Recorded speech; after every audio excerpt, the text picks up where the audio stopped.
It is your PrisonPlanet.tv memberships that fund so much of what we do here on this operation. And then we're more than happy for the TV show after it's aired live, then be leaked out onto the web to tens of millions of people. That's our goal.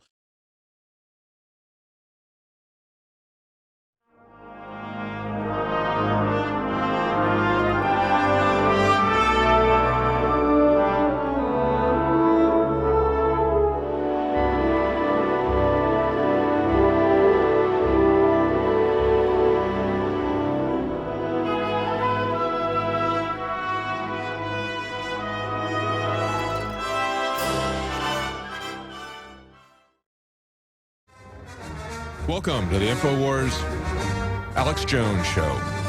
I'm David Knight, and I'm standing in for Alex Jones. He's going to be joining us at the bottom of the hour. We've got a lot of breaking news. I'm sure you're hearing it. Even the mainstream media is covering the fact that the government is spying on everyone, looking at all of our phone records. You know, there's an old ad from one of the phone companies said, "Can you hear me now?" Well, I guess the question is, can you hear the tyranny now? We've been talking about this for a long time. And I can hear it in the background, can't you? It's getting louder and louder.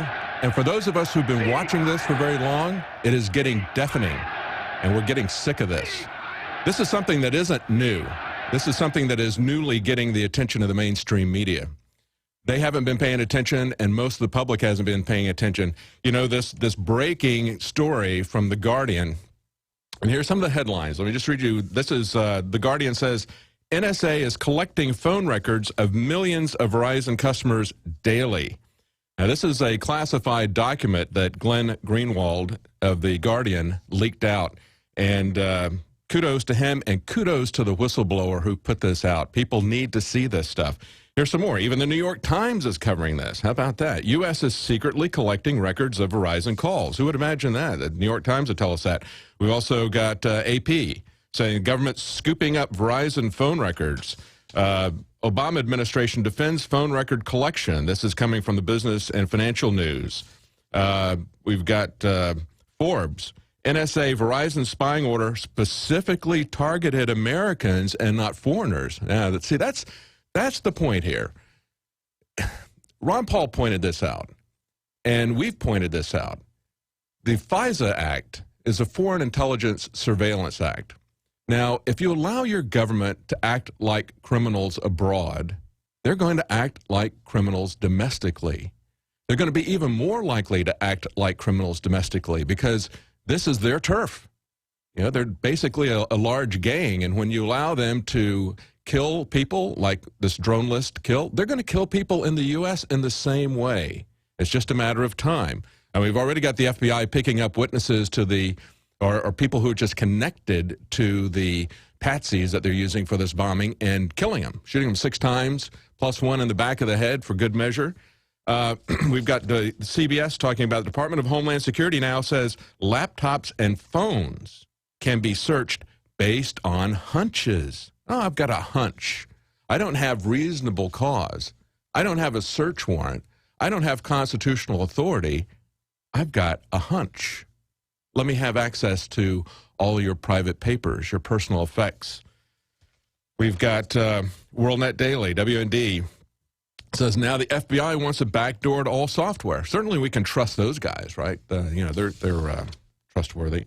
We can give them access to everybody's information. From Business Insider, the same federal judge who struck down Obamacare approved the government's sweeping collection of phone records. You know, we'll talk about that a little bit. Of course, Ron Paul warned us about this back in September. This is what he said, September the 12th, 2012. Now, this is before Ron Paul retired. This is at the very end of his congressional career. He said, Mr. Speaker, I rise in strong opposition to reauthorization of the 2008 FISA Amendments Act as it violates the Fourth Amendment of our Constitution. Supporters of this reauthorization claim the U.S. will be more vulnerable if the government is not allowed to monitor citizens without a warrant. I would argue, this is Ron Paul saying this, that we are more vulnerable if we do allow the government to monitor Americans without a warrant. Nothing makes us more vulnerable than allowing the Constitution to be violated. That's right, because then what we do is we turn the government into criminals. We turn the government into terrorists. You are 8 times more likely to be shot by a police officer than to be killed by a terrorist. That's the government's own figures. So we're going to be looking at that, and we've got a lot of information about Bilderberg, and Alex is going to be joining us at the bottom of the hour. So stay tuned. We'll be right back. Yeah, look around you. All you see are sympathetic eyes. When I look around me, all I see are government surveillance cameras. And I know that they're just trying to help me help myself, right? They're just to provide security for you. They want to make you safe. Well, who protects us from our protectors? Who watches the watchers? And they're totally out of control. As we've been talking about the release of the court order, that it was a classified document, and it is leaked out now through The Guardian that all of Verizon customers are being turned over to the FBI and to the NSA to basically look at who you're calling, when you called, that sort of thing. And it is specifically targeted at Americans, not foreigners, as if that really made a difference. They've used this before to say that, well, if an American is calling abroad, we're now going to listen to that American's call as well. And if you look at the information of what they're doing here, this is exactly the same information that they collected on the AP.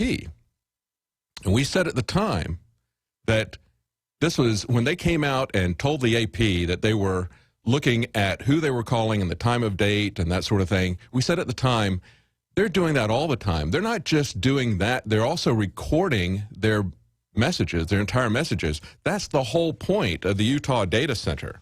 That's something that's coming online later this year. And this is something that we really need to think about. Just to put this in perspective, they're going to have yottabytes worth of data at the Utah data center. Now, what is a yottabyte? It's a trillion terabytes. So it's a trillion. It's astronomical. Think about this, just to put this in perspective. You've got a $80 2 terabyte drive that you can get right now called a MyBook. It's about 2 inches wide. Okay, I've worked out these figures here. Now, how many of these things would you have? They have multiple yottabytes. We don't know how many yottabytes, so let's just say 2 yottabytes. They're only going to have 2 yottabytes at the Utah data center. So how many of these 2 terabyte drives that you can get now called MyBook, how many of those would you have to stack side by side to have 2 terabytes? Put this in perspective. Well, this MyBook is pretty small. It's only about 2 inches wide. If you were to stack these things to have a trillion of them, you would have 167 billion feet, or 31.5 million miles of these drives stacked. That's 2 yottabytes. That's only 2 of the many yottabytes that they're going to have at the Utah data center. So you'd have 31,500 miles of these MyBook drives stacked. How far is that? Well, the distance to the moon is only 238,000 miles. This is 31.5 million miles.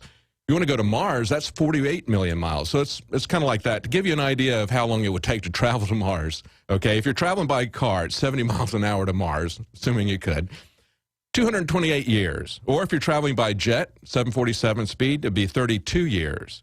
Or if you're going by a spaceship at 25,000 miles per hour, it would still take you 8.5 months to get to Mars. That's the distance that you would be stacking these MyBook drives if you had just the minimum amount of data that they're going to have at the Utah data center. Now, of course, they've got some technology that we don't have that's going to have that data at a much denser storage area. But the point is, this is an astronomical, truly astronomical amount of data that's being stored at the Utah data center. Why do they need that kind of data storage? Because they are collecting every bit of electronic communication from every person on Earth for future data mining. Now, they don't have the capability to do all the data mining that they want now, but believe me, they will.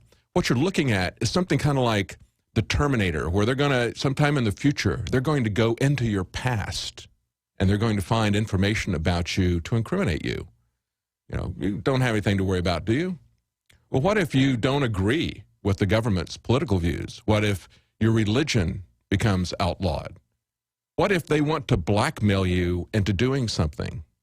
Well, they are going to have the data. They're going to have your entire past set up at the Utah data center. And the question is, now that we know about this, We don't just need another church committee hearing. If you remember, back in the 70s, Frank Church had a oversight committee that exposed a lot of the criminal actions of the CIA and a few other actions of people that had come to this country under Operation Paperclip and were involved in some really shady biological, chemical, drug types of things for the CIA and for the government. That's where you had the CIA director, Colby, hold up his heart attack gun, talking about assassinations, that sort of thing. There were some little bit of reforms that came out of that, but not much. Not much. And once George Bush got back into place in the CIA, it was business as usual. We need to see some real reforms. We need to see some politicians step up, like maybe Rand Paul or Ted Cruz. We need to see the Utah data center be shut down. We need to see some civil liberties put back in. We need to see the Patriot Act revoked. And we need to see some of these people go to jail because their laws are unlawful. Their actions are unlawful. And even when they've got a law like FISA that asserts that they have the right to listen to people's phone calls abroad, and Americans, if they're calling abroad, even when they make that bold, unconstitutional assertion, they don't even stick to the limits and the parameters of these unconstitutional laws. They go far beyond that. Well, today is the beginning of Bilderberg. And before we get into that, I wanted to play one other thing. I almost forgot. We've got, we don't want to forget that this information that hopefully is going to wake people up. Again, it's nothing new, but we appreciate the fact that this has been made public. This document has been leaked. This secret court finding has been leaked. And that was done by a whistleblower. And I want you to think about that because right now, it's not only today is the, Chris Jordan just told me this is the 64th anniversary of 1984. And I think we can all hear the clocks striking 13. Something is very definitely wrong in America. And fortunately, we had a whistleblower release this information to the reporter at The Guardian. And we should think about Bradley Manning. And think about what he did. Think about the ordeal that he's gone through. Think about how he's been punished. And we've got a video here that we're going to cut into called I Am Bradley Manning. Guys, can when you join the military, are you asked to keep any war crimes you might see secret? You see something that's so wrong. Light them all up. 202 traffic 260. It's very hard for a lower level soldier to turn on his officers and say there was a war crime. The whole concept of whistleblower laws are you cannot get into trouble for reporting about illegal or improper activity. I think we have to be clear that the cables were not top secret documents. It's an absurd charge to giving aid and comfort to the enemy. If you saw incredible things, awful things, things that belonged in the public domain, And not on some servers. Stored in a dark room in Washington, D.C. What would you do? what would you do? What would you do? What would you do? I was Bradley Manning. I am Bradley Manning. I am Bradley Manning. I am Bradley Manning. I am Bradley Manning. Bradley Manning. Bradley Manning. Bradley Manning. I hope that we are all. Bradley Manning. And now what do we do about this? If you know nothing about Bradley Manning, you should find out. And then you should help me bust him out of jail. That's right. If you see something that's wrong and you're a government employee, you have an obligation to tell people about that. And fortunately, somebody did just that with this leak of this secretive court order. Now, of course, the Obama administration replies that a senior administration official did not specifically confirm the report, but noted that the published court order pertains only to data such as the telephone number or the length of the call, and not the subscribers' identities or the content of the telephone calls. Yeah, that's under a different secret order. We know that's what they're going to be doing at the Utah data center. But the interesting thing is that this article then from Reuters goes in and tries to put a spin on it. And they say, well, this was issued 1 week after U.S. law enforcement officials tracked down 2 brothers suspected of carrying out the deadly Boston Marathon bombing. Come on. They don't have to get the phone records of every subscriber, millions of subscribers across the United States from Verizon, just because of the Boston bombing. Is that going to become the excuse for everything? Martial law across the country, spying on people like the East German Stasi stayed on steroids. We've got a Forbes article here that says NSA's Verizon spying order was specifically targeted Americans and not foreigners. This is what they say. The latest revelation of the extent of NSA's surveillance shows that it is focused specifically on Americans to the degree that its data collection has, in at least one major spying incident, explicitly excluded those outside of the United States. They pass a law that says that they can listen without warrants to people. And understand, too, that the Constitution says persons. It doesn't say citizens. We want to try to think that the government can act like criminals and mafia people to foreigners and in other countries, and it doesn't affect us. That simply isn't true. When you allow them to do that to anyone, you're setting up a precedent. And so now we have this FISA Act that was put in that, in my opinion, violates the letter and the spirit of the law, saying that government doesn't spy on persons, and now they're explicitly doing it to those in the United States and excluding foreigners in this particular case. CBS says, since his election, President Obama has taken an expansive view of legal authorities in the name of national security. Do you think? That's an understatement. But they do go on to say he's asserted that he can order the deaths of U.S. citizens abroad who are suspected of terrorism without involvement by courts, investigate reporters as criminals, and in this case, read and copy the contents of computers carried by U.S. travelers without a good reason to suspect wrongdoing. Well, we're going to come back and we're going to talk in the next segment about Bilderberg, because today it is starting in earnest. It's just been a prelude up to this point. We'll be right back. All right, we're back. I'm David Knight, standing in for Alex Jones. It's the Alex Jones Radio Show, and Alex is going to be joining us in just a few minutes at the bottom of the hour. He is in London, just north of London at Watford, UK, covering Bilderberg. And today it starts in earnest. He's been there for a couple of days, and it's been a prelude to things getting set up. There's a lot of preparations to be made, even though they've had Operation Discuss, as they call it, going on for 18 months. There were giant fences that had to be put around this massive compound, this luxury hotel. They've got kind of like turned it into a concentration camp with all the guards and everything. So they've been busy doing last-minute preparations like that, kicking journalists out of restaurants, canceling reservations, that sort of thing. Today they're starting to arrive.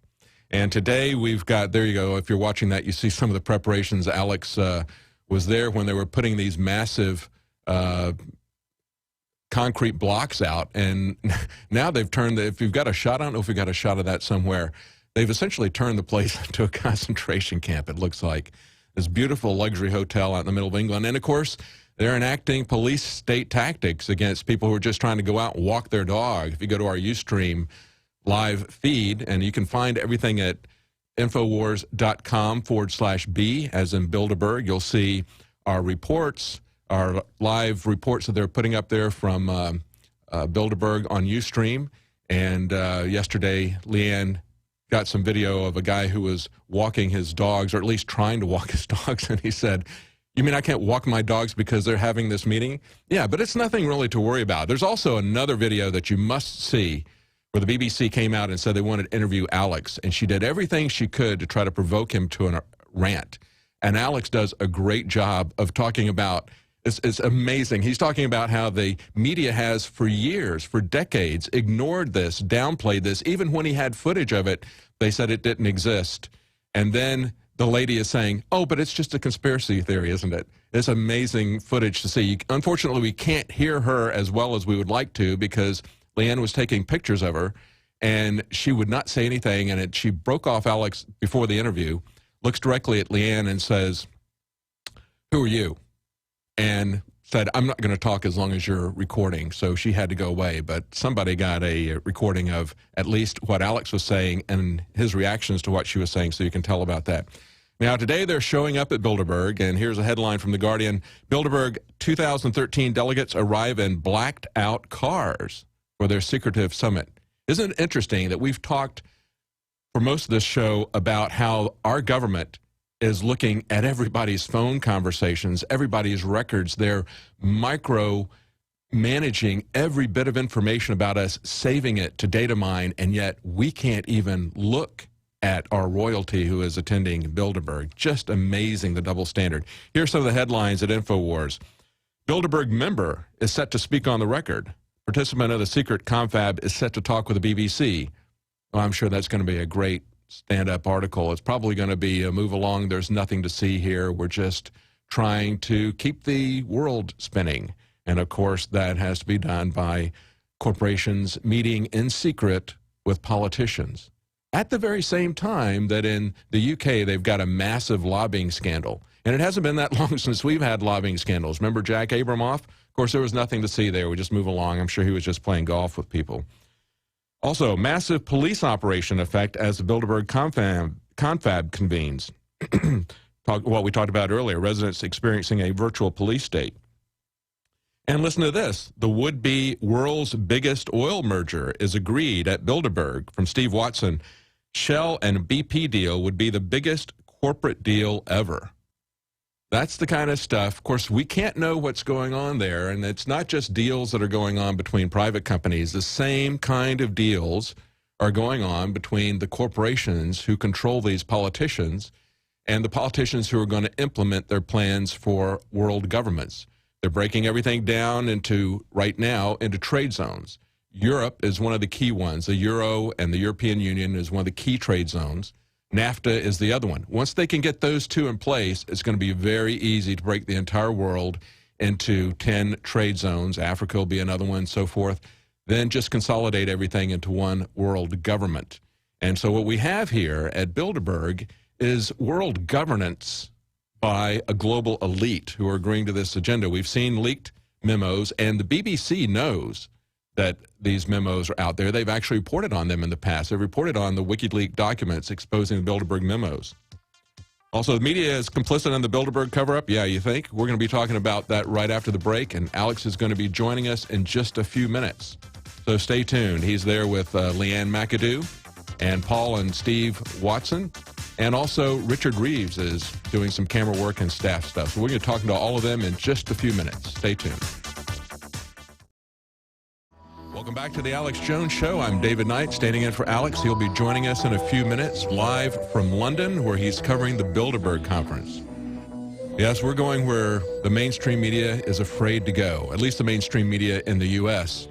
And we were talking earlier about this leak of court order from the secret court order that was kept under lock and key, classified, giving authorization to seize phone records of all of Verizon's customers. And Breitbart has an interesting take on this. He says the mainstream media has failed to break even one of the 4 Obama scandals. He says, well, if it's Thursday, there's got to be a new Obama scandal. But he says, okay, look at over the past 4 weeks, 4 major scandals have broken over the Obama administration. And it's a very sad and frightening truth that our pathetic American lapdog mainstream media is not responsible for breaking even a single one. That's Breitbart writing this. Verizon? Nope, that wasn't our guys. That was the Brits at The Guardian.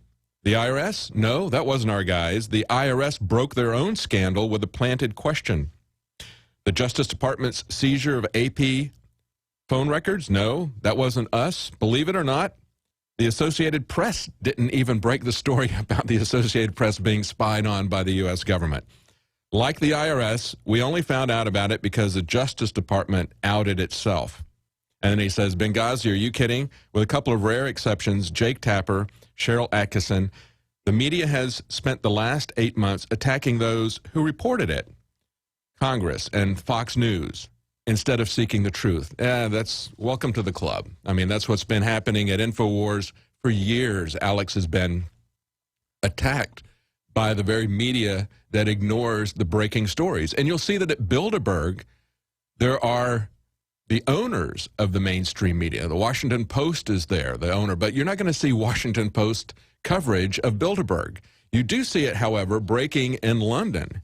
And the British newspapers, we've got a headline here from the London Evening Standard. It says, no minutes, no press conferences, just the world's power brokers chewing the fat on the issues of the day. It's a Bilderberg conference, and it's coming to a suburb near you. That's right. If you live in London, it's coming to your suburb, and it's going to be something that's going to be pretty awful. We've also got a headline here from Telegraph, another British paper, says Bilderberg Group, no conspiracy, just the most influential group in the world. Conspiracy theorists, it's not a theory. They're there. We're taking pictures of them. They're shutting down an entire section of London here, and it's not a theory. Claim that it is a shadow world government. Former leading members tell the Telegraph it was the most useful meeting they ever went to, and it was crucial in forming the European Union. Oh, okay. So if it's crucial in forming the European Union, then is it a conspiracy theory that it's a shadow government? No. But today the Bilderberg Group is meeting in Britain, is what, that's the headlines from the Telegraph. Now, I've got a special report here from John Bound, but before we go to it, I want to talk about a couple of things that will help you and will help us to pay the bills for when we do things like cover Bilderberg in London with staff there. If you go to InfoWarsStore.com, you'll see there the Survival Seed Vault. Now, one of the things that's really key about this is the fact that these are heirloom seeds. Now, there's a big difference between selective breeding of seeds and GMO. And if you've been following the news from us and maybe even some other alternative outlets, you're going to hear about the Monsanto court cases. You're going to see that there's been foreign countries have been turning back our wheat supply. They're concerned about contamination of the food supply. Why? Because of GMO. GMO is very, very different from selective breeding. With GMO, they can mix in pesticide into the genetic makeup of this food. They can mix in animal parts into this food. They can do stuff trans-species. So it isn't just that they're refining it through selective breeding. That's what farmers have done for generations. And that's what you're getting with an heirloom seed. You're getting something that people have bred for taste, for health. Sometimes the grocery stores have bred their food for appearance. I remember going to Orlando and eating at a restaurant, and they brought out a salad that had heirloom tomatoes in it. It's the first time I had experience with that. They looked absolutely horrible. Some of the ugliest looking tomatoes I've ever seen and the best tomatoes I've ever tasted. That's what you get with heirloom seeds. You get that and you get stuff that's not contaminated with GMO. And that's a concern because even though our Supreme Court unanimously said that Monsanto can do anything they want to in our country, of course they're barred in other countries, even though they can do anything they want to in this country, one of the things that we've got to worry about, which is what we just saw with wheat, is contamination, cross-pollination. These seeds are sealed in packets and they are kept as heirloom seeds, so it's something you don't have to worry about. This is genetically clean food. So take a look at that at InfoWarsStore.com. Also, we have a ProPure gravity filter special, 15% off through Bilderberg. That's something that we've got a new technology filter that ProPure has come out with, a single filter that can remove hydrofluorosilicic acid, which is the most common way that our water supply is polluted with fluoride. They can get that out with that gravity feed filter. And unlike reverse osmosis or distillation, ProPure filters do not eliminate the beneficial minerals that are naturally found in water. So check out those two. You're going to get 15% off of ProPure filters through Bilderberg. So special going on right there that'll help us to pay for the trip to Bilderberg. There's a lot of expenses involved in covering the news, and we don't get massive subsidies from the federal government like MSNBC and others do. Well, let's go to that report now from John Bound. It's how Bilderberg grew to prominence. Welcome to Bilderberg Exposed, Evolution by Stealth. Tonight, we will examine the influence of the Council of Foreign Relations on the Bilderberg Group and document the objectives of the masters of world domination. In order to fundamentally understand Bilderberg, we must look at the origin and influence of the CFR. The Council on Foreign Relations was founded after World War I, when Woodrow Wilson tasked his advisor Edward House to create a fellowship of 150 scholars to formulate a new foreign policy strategy. From the very beginning, the CFR was committed to a one-world government based on a centralized global financial system. A global Congress would need to be assembled. So by invitation only, leaders of the world in industry, politics, media, and royalty were brought in to discuss in extreme secrecy planning related to global domination by the selected elite. The objectives of the Bilderberg Group include one set of universal values, control of world public opinion by mind control, an end to the middle class, only rulers and servants, a zero-growth society, order out of chaos and perpetual wars, total control of education to program the public mind as a servant class, centralized control of all foreign and domestic policies, impose a UN tax on world citizens, expanding NAFTA and the World Trade Organization globally, and expansion of NATO as a world military. In the 1960s, the attendees included Prince Philip, Paul-Henri Spaak, former Secretary General of NATO, former Prime Minister Trudeau of Canada, former Secretary of the new Department of Economic Affairs, Eric Roll, former President Gerald Ford, former U.S. Secretary of State Henry Kissinger, former U.S. Secretary of State Christian Herter, and Special Assistant to the President Charles Douglas Jackson. The final names are especially important, as they boldly violated the Logan Act, a U.S. federal law that forbids unauthorized citizens from negotiating with foreign governments. Violation of the Logan Act is a felony, punishable under federal law with imprisonment of up to 3 years. For more information regarding Bilderberg, please visit InfoWarsStore.com and pick up Daniel Estulin's excellent work, The Octopus Deception. Please join us tomorrow when we examine how the Bilderberg Group manufactured the United States presidents in the 1970s and how these commanders-in-chief conspired with foreign entities illegally to forward the goals of a new world order as the elitist Bilderberg agenda evolves by stealth. This is John Bound with the Infowars Nightly News. A great report from John Bound. Now, we've got a background. Listen to how you just heard how John Bound described it. He talks about the Logan Act, talks about how that's illegal, talks about pandering of influence. Now, this is the way mainstream media, even in Britain, of course, they're covering it for the first time there. It's kind of hard for them to ignore it in London. It's having a pretty big impact there. So the Telegraph is covering it, but they're doing what we probably expect the BBC is going to do, and that is basically explain it away, move along, there's nothing to see here. Here's how they give the history of Bilderberg. They say Bilderberg was founded in 1954 to bring the leaders of Western Europe and the United States closer as the Soviet Union cemented its control of the Eastern Bloc. See, that was, it's all about defense. We've already heard other people say it was to bring us peace. Well, we've had nothing but 60 years of war since the end of World War II. We've had continuous warfare. It's been to nobody's benefit, except the military-industrial complex, which is very, very well represented at Bilderberg. If you look at it, most of the attendees fall into either banks, politicians, industrial military complex, and big oil companies. That's what you see at Bilderberg by and large. And, of course, mainstream media owners, not reporters, are there. They continue on in the Telegraph. They say they first met at Bilderberg Hotel, that's where they get the name, near Arnhem, at the instigation of Joseph Rettinger, a Polish polio victim who had fought the Nazis during the war. Prince Bernhard of the Netherlands was the chair. In that first meeting, oh, wait a minute. They didn't mention the fact that Prince Bernhard didn't fight the Nazis. Prince Bernhard was a Nazi. He was also involved in Lockheed Martin scandals of the 1970s. Influence peddling. You wouldn't expect that that would happen when a lot of people get together in secret at Bilderberg with politicians. A lot of big, powerful, the most powerful companies in the world get together with the most powerful politicians in the world. You wouldn't expect there to be any corruption there, would you? Come on, really, seriously.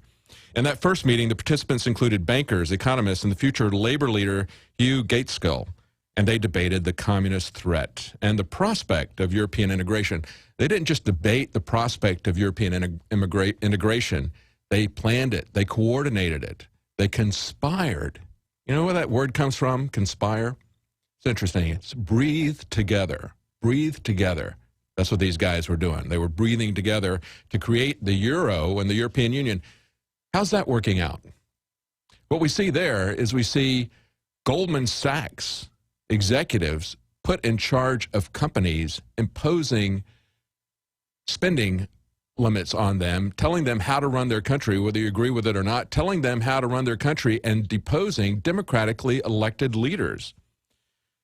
Now, it goes on, and I want to read this here, but while this is the Telegraph, while they rankle at the conspiracy theorists, former leaders of the Bilderberg conferences say they were the most important events they ever went to. Okay, so how can you say, move along, there's nothing to see here, we're just getting together, and yet you say they are the most important events we ever went to, and yet we're not allowed to see any minutes or any notes. We're not even allowed to know who goes there, because although they have now in the last couple of years released an official attendee list, and this year, for the first time, I believe, they listed an agenda. We don't know if that's the agenda that they're talking about, and we don't know if there are other people at that meeting.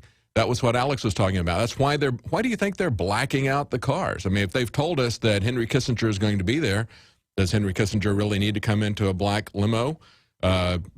Only if they're sneaking people in the back door. And we've been told in the past that we had presidential candidates that were brought in the back. They were being groomed for leadership positions. And they finish up and they say this: it is above all a club for life's winners. For life's winners. George Osborne, Ed Balls, and Ken Clark, the cabinet minister, who also serves on the group's steering committee, will arrive this afternoon. Well, life's winners.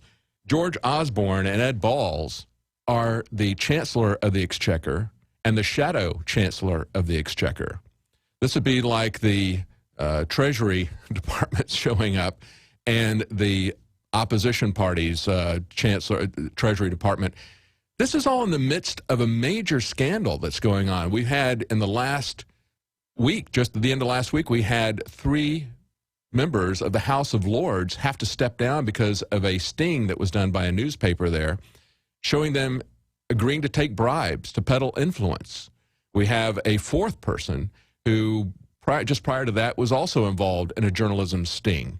So UK is in the midst of a massive corruption of influence scandal, and yet the Telegraph says this is just for life's winners. This is a club for life's winners. Don't worry about this. They're just having a good time. They're just playing golf. Maybe if we could get in there, we would really see that you got Henry Kissinger dancing disco with David Petraeus. Maybe, I don't know what's going on, but I'm sure it's nothing that we need to worry about. It's just one of the most important meetings that these world leaders say they've ever attended. But at the same time, we shouldn't really be bothering them because, after all, they're entitled to their privacy, even though you and I aren't, even though they want to know every detail and facet of our life, measure us, track us, spy on us, record us. We're not even allowed to know who's in that building. Well, in other news, Lindsey Graham isn't sure if bloggers deserve First Amendment protection or not. I'm not sure if Lindsey Graham deserves to be a senator or not. I think what we ought to do is, I think the alternative media, I think bloggers need to get busy and make Lindsey Graham their pet project. I think they need to make sure that this guy does not get back to the Senate. He's coming up for a re-election this next time. And if there's any senator who has been on the wrong side of every issue, it's Lindsey Graham. Always on the side of war, always on the side of spying on citizens, always on the side of taking people's constitutionally guaranteed rights. And you know, those rights aren't our rights just because the Constitution says them. It says that they are. There are rights because we're human beings. Those rights come to us from God as human beings. They're basic fundamental rights that all human beings, whether they're American citizens or not, enjoy. That's why when you allow the government to trample the rights of foreigners in other countries, it's just a matter of time before they trample your rights in this country. Because if they can disrespect other people, have no respect for people as human beings in other countries, they're not going to have any respect for you as a human being in this country either. And we're seeing that happening now in spades. We need to make sure that people like Lindsey Graham don't return. We need to get more senators like Ted Cruz, like Rand Paul, and then and only then are we going to be able to do some things like shut down this Utah data center and send some people to jail. It's about time. Hang on, we'll be right back after the break. Alex Jones is going to be joining us very quickly. Stay tuned. Welcome back to the Alex Jones Show. I'm David Knight standing in for Alex. And if you're watching the broadcast there, you see that we've got some live Ustream that is coming in right now from Bilderberg. Alex is there with other staff and crew, and they'll be joining us shortly. We'll have some live update reports from that. We were talking just before the break about Lindsey Graham. And I wanted to say that it's not just, let's talk about what he says about bloggers and whether or not they deserve First Amendment protection. He said, who is a journalist is the question that we need to ask ourselves. This is Lindsey Graham. He says, is any blogger out there saying anything? Are they saying anything? Do they deserve First Amendment protection? These are the issues of our times. Yeah, they are the issues of our times. They're the issue of our fundamental rights as guaranteed in the Constitution. The same Constitution Lindsey Graham swore to uphold and defend that he now tries to destroy at every turn. And of course, in this picture from the National Journal, guess who is right there by his side, blurred out in the background? It's John McCain. Yep, John McCain, the other person who is always on the side of war and espionage against Americans. And let's understand, too, that there is a war going on against Americans. The war of war of terror is a war of terror on American citizens, just like the war on drugs is actually a war of drugs conducted on American citizens, imprisoning us at a rate that is higher than any other country. We have more prisoners, people in prison from the war on drugs primarily, than even China does. And China has a far larger population and has authoritarian communist leaders. But we have a war of drugs because it's not just throwing people in jail at an alarming rate.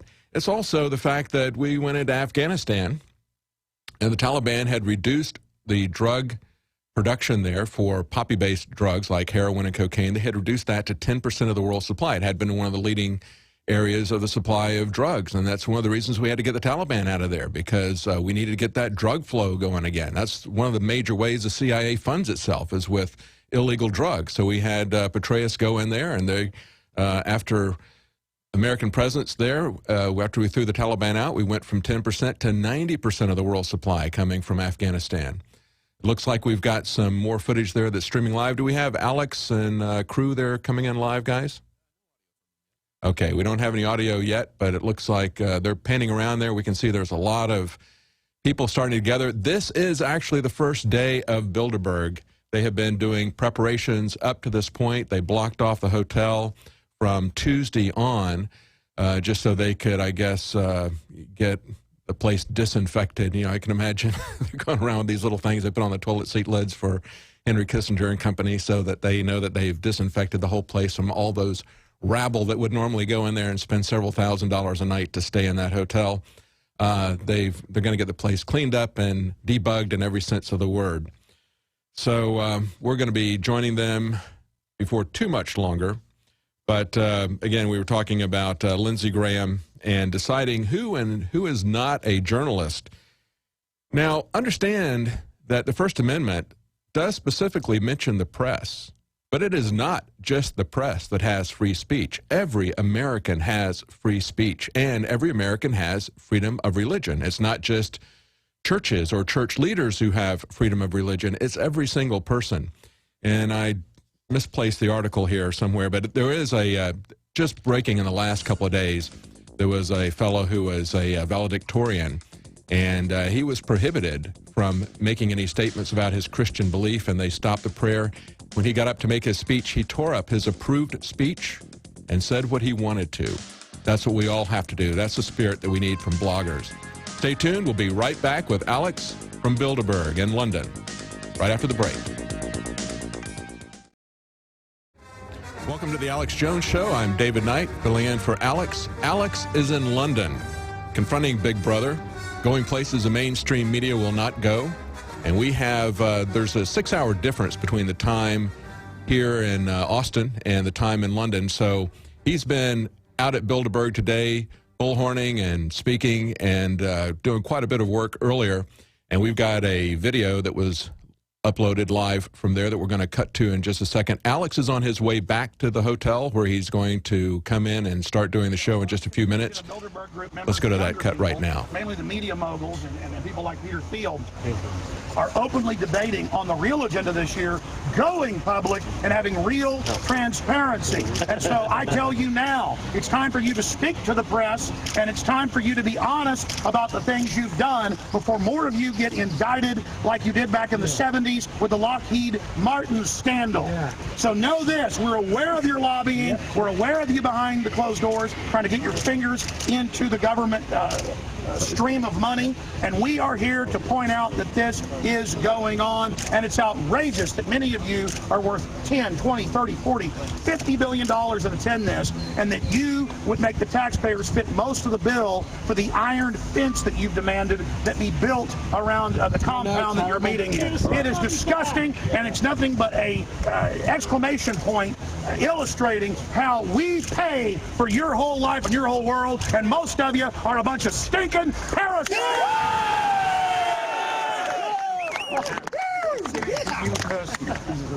Freedom for my children in the future and living. They're already trying to merge the North American Union that Bush signed back in 2005 in secret, but that got leaked, with the European Union. Those transatlantic deals are already being made. We know that's their plan to remove local control from the county, city, state, federal level. I want my U.S. government back. I don't want my representatives being puppets bought off in the dark behind steel fences. I want the criminal lobbying to stop now, and I want a future for my children. What would you like to be doing in 5 years' time or 10 years' time? In 5 years' time, I would like to be basically off the air. And I'd like to be no, I'd like to be a farmer on our family farm. Oh, right. That's what I would like to do. And I would like to see the globalists fall like the old Soviet Union. I'd like to see most of them, after a trial, obviously be sent to prison for the crimes against humanity that they've committed. And I would like to basically hand over the reins of my media operation to some of my crew to continue to muckrake. But if we weren't in such dire straits, I would not be broadcasting 7 Well, we're going to days a week. continue with that. We've got Alex coming up in just a few minutes. And we've got a lot of people who don't carry the first 5 minutes of the hour, so we're going to come back and play the rest of that in the next segment. But if you don't think that it's making a difference, take a look at the crowd that's there. This is a meeting that didn't exist 10 years ago in most people's minds, and it's something that the mainstream American press is still not covering. But it's getting a lot of press everywhere else, and a lot of people are becoming very aware of what's going on there, primarily because of people like Alex. Drudge has carried our reports. We've also got a lot of help from The Guardian in the UK. And if you don't think that things are changing, take a look at this. We now have House voting to delay bulk ammunition purchases by the DHS. This is coming from The Hill. It says the House late Wednesday voted to stop the Department of Homeland Security from entering into new contracts to buy millions of rounds of ammunition until the Department of Homeland Security reports to Congress on the need for ammo and its cost. Now, understand that this is something that just as recently as a couple of weeks ago, we were still being criticized by National Review and Rachel Maddow for this, saying that it doesn't exist, that it's a figment of our imagination, that it's a conspiracy theory, even though we linked to the actual RFPs from DHS. So now we see some actual action being taken. Stay tuned. We'll be right back with more from Alex and Bilderberg. Stay tuned. Welcome to the Alex Jones Show. I'm David Knight filling in for Alex. Alex is going to be joining us at about another 10, 15 minutes. And he's going to be joined live at his hotel room with Max Keiser. So that's going to be an interesting segment. I'm sure they're going to have a lot to talk about, not just Bilderberg, but a lot of economic issues as well. And you know, it's not just the economic issues. We see what Bilderberg has been planning since at least their second meeting in 1955, and that is the European Union and the EU and the economic disaster that that has created for the European people. And the way they've been able to put in their own bankers in charge of duly elected democratic leadership. So they're destroying national sovereignty. They're destroying the economies of Europe. And so it's working out just fine for the Bilderberg people, but it's not working out too well for the peoples of Europe, and it's not going to work out too well for the rest of humanity. Now, if you've seen the pictures of when we've been covering the Grove Hotel, you've seen this statue that they've got of a kind of a half-human, half-robot. The flesh is falling off of it as it's crawling on its hands and knees. You can't tell if it's going into the dust or if it's coming up, and it's half-human, half-robot. Well, that is the singularity. They're actually putting out an artwork. They're telling us where they want to go. I mean, this unification, there's a picture of it right now on the monitor. Real creepy statue. They're telling us where they want to take us. And they've been talking about it. They openly talk about their plans, just as they openly talked about the unification of Europe and openly talked about a world government and a new world order. People don't want to believe where these guys want to go. And it is kind of unbelievable, this singularity. Frankly, I don't believe they can pull it off. I'm a Christian. You're not going to convince me that they can transfer their soul, their consciousness into some kind of a machine. But they can kill a lot of people trying to do it. These are mad scientists. This is from Kurzweil's own website. This is Ray Kurzweil, and he is now the chief scientist for Google. And he is very much into the transhumanism whole thing. He's done documentaries on it. He has conferences about it. He is one of the major proponents of it, and now he is the chief scientist of Google. And in this column, he has people, he follows technology, and he looks at different things that he thinks are moving in the direction that are going to allow him to merge with a machine and live forever and become some kind of a god who can travel to the distant stars and live forever. He believes that he's going to be able to bring back his father's consciousness somehow, his father who's now deceased. This guy is radically crazy, but he is a chief science officer for Google, and he has developed a lot of very impressive technology in the past. He's a very dangerous person, far more dangerous than someone like, say, the Unabomber. Now, here's a question. He said, this person says, "How are you? My name is Noga. I'm a 16-year-old girl from Tel Aviv, Israel. First of all, I want to say I've read one of yours, and it was fascinating. Secondly, I want to ask you a question. I'll start from the beginning. She wants to know about human rights and what the line is going to be between human rights and rights for robots as they gain consciousness. She says, as a huge science fiction fan, I chose the subject of human and robot rights in the future. I struggled with a lot of questions, still struggling with them, and I was hoping that you might be able to help me since you deal with robots and machines in the future." And it goes on about that for quite some time. She has a very long question. Now, here's what he has to say. He says, "My view of the future is that we will merge with the machines. They are already extensions of ourselves, even if most of them are not yet in our bodies and brains. But technology is shrinking, and by the 2030s, intelligent machines will be the size of blood cells.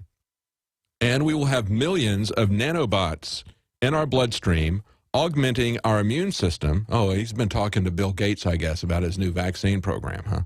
"And going into our brain and extending our thinking into the cloud.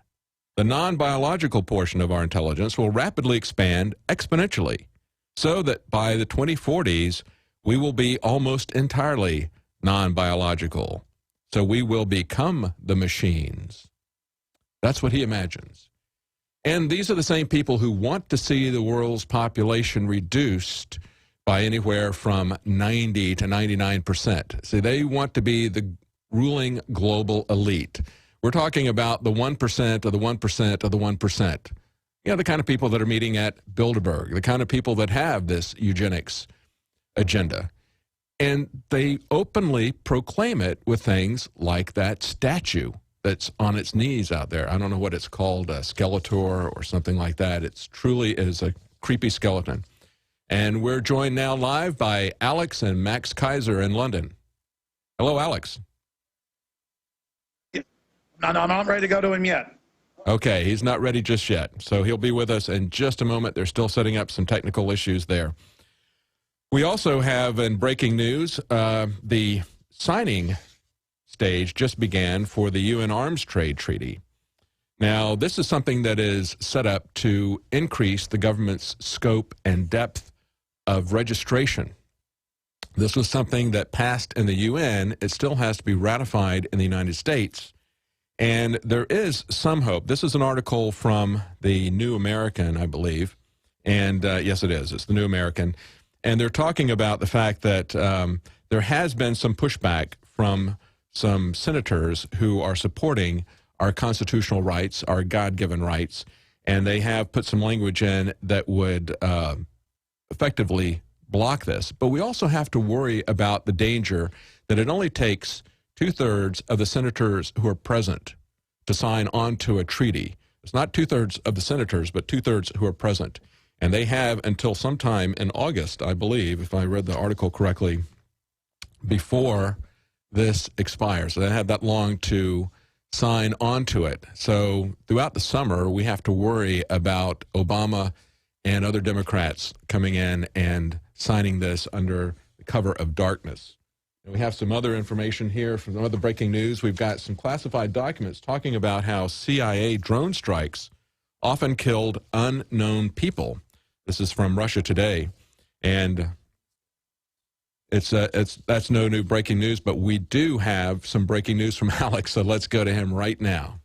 Oh, okay, I'm sorry. He's not ready just yet. Okay.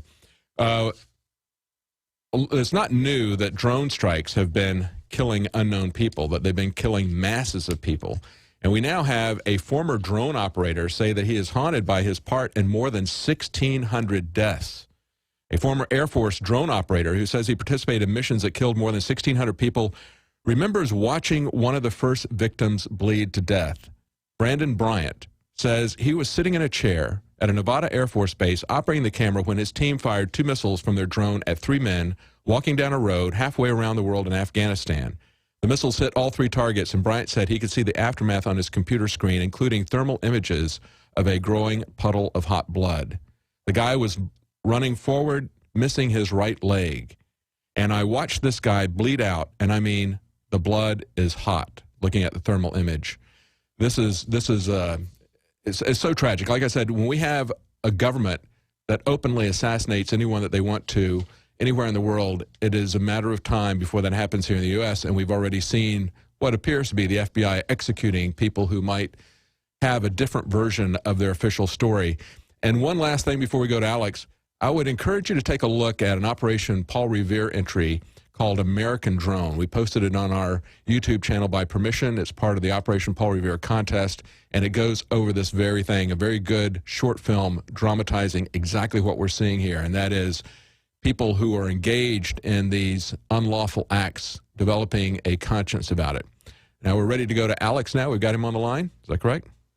Yes, I'm here. Hey, Alex. Hey, David, thanks for being there. We're going to come back after the break with Max Keiser here in our little makeshift studio from Watford, north of London. Thanks a lot. Ride shotgun there for us in case we have any technical difficulties. And if you'd like people to see the entry you talked about, have the crew post it in the featured news section so people can see it at Infowars.com. That is a really great idea. Thank you very much, David Knight. Okay, ladies and gentlemen, I've got a lot of other news other than Bilderberg that I really want to get to. There is a huge amount of awakening now inside the United States dealing with the issue of illegal spying. Here are just some of the headlines today. Obama administration collecting phone records of millions of Americans daily. Secret court order requires Verizon to hand over all call data. White House defends critical tool against terrorist threats when they run al-Qaeda now publicly. We've gone from that being a theory to absolute admitted fact, but still they take all our rights because of their terrorist. Specifically target Americans, not foreigners, all completely illegal. Homeland Security laptops, phones can be searched based on hunches. NSA sees all phone, sex, banks, and emails. Of course they do. NSA agents have gone public about how much they enjoy listening to you and your wife have sex, everything. And then they go on here, FBI wants a backdoor to all software. That already goes on. CIA will spy on you through your dishwasher. 1984, published 64 years ago today.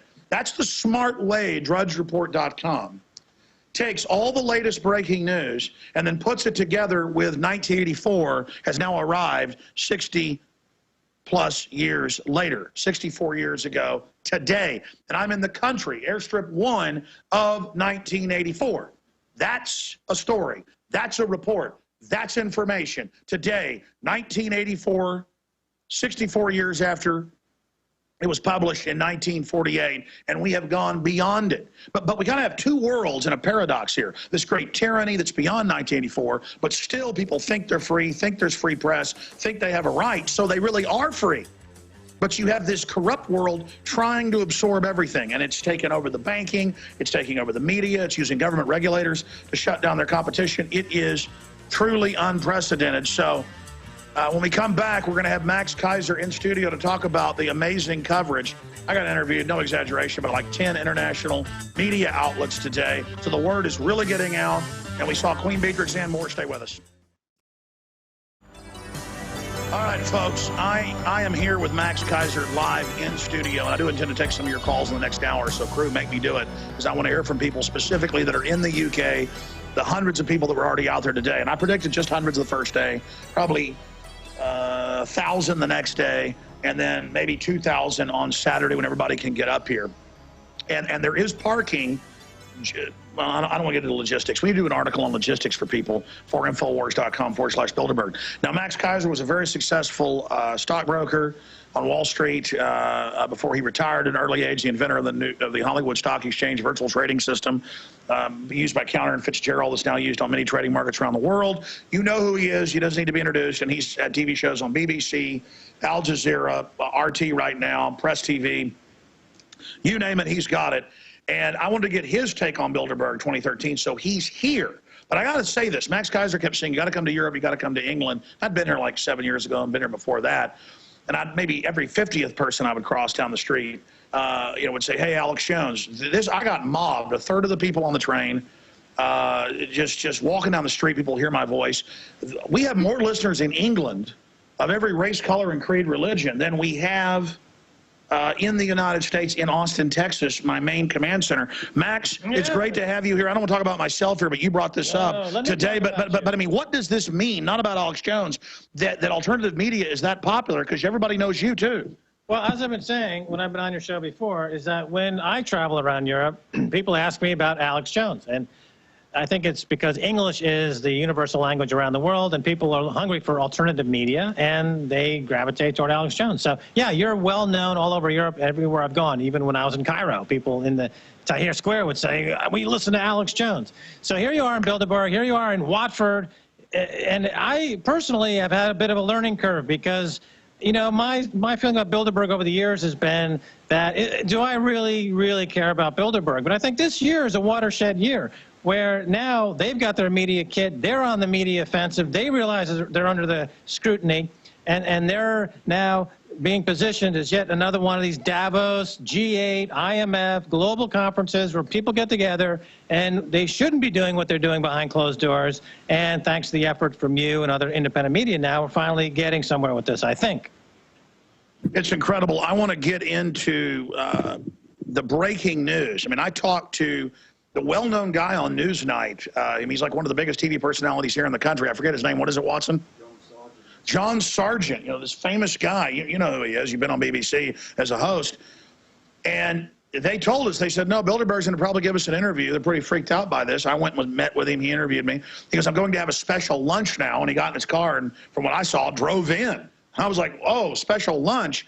This has never happened, and it's because first they wanted to be secret, so nobody talked about them. Now they realize being secret's blown up in their face. And again, there's other big top globalist meetings, but it's all about that key word. When we come back from break, you're going to break down.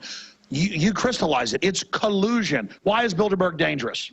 Well, that's the key word in my mind, is that you've got guys here organizing the scandals that we'll be reading about in 5 years' time. So, for example, this year, the big scandal with Apple and these other big companies not paying their taxes. Well, the system whereby they don't pay tax is worked out in meetings like this a few years ago. So they get together. It's very anti-competitive. They engage in collusion. They figure out how to bring in people like KPMG and the other big accountants and the money managers and the politicians to work out how to minimize their taxes and to dominate markets, and it's very anti-competitive. That's the problem with these organizations, is that they're anti-free trade, anti-American. It's almost anti-capitalist. They just want to have price fixing, market manipulation, monopoly pricing, rent seeking, and they do it behind closed doors, and they're colluding. That's the word, collusion, and that's what we should be against.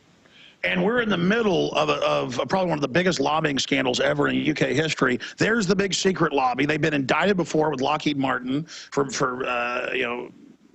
aircraft deals, overcharging the people in the Netherlands with Prince Bernhard. So he has to send his daughter, the Queen, now. Now the King reportedly is going to be here. By the way, Leanne McAdoo got photos of the Queen of the Netherlands driving in, Henry Kissinger, David Rockefeller. I mean, they do not want this discussed. We're going to go to break in a minute. We're going to come back with the one, the only Max Keiser into the next hour, and he's going to take some of your phone calls. We'll have to rig him up with a headset to be able to do that. But Max Keiser is right here with me. I want to talk about that lobbying. And I want to talk about how the mainstream media has screwed the pooch, as they say, by denying any of this exists for so long, and now they're playing catch up. So where he sees all of this going as people discover that the terrible policies that these guys are carrying out are the ones destroying so much of our society. I'm Alex Jones with Max Keiser at maxkeiser.com. Continual coverage at infowars.com/Bilderberg. By the way, ladies and gentlemen, we could not be doing this without the support of all you, the radio listeners, and our AM and FM affiliates out there across the United States. So be sure and support our local AM and FM affiliates by supporting their local sponsors or becoming a sponsor. And please remember, we are selling Pro Pure water filters at 15% off with promo code WATER15, and that is financing, or I'll lose my baboon butt.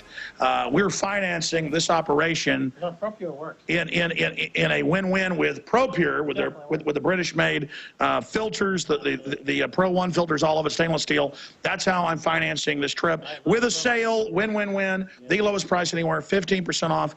Promo code WATER15 at Infowars store. I can drink my own pee. Absolutely. Thank you for that, plugging our sponsor that way. Unbelievable. Water. Stuck in a desert island and you have nothing to drink but your own pee. It's Pro Pure filters. That's the kind of survival techniques you need to learn. And I endorse it 100%. I have one. Everyone should have one. You really have one? Absolutely. I'm thinking about getting one.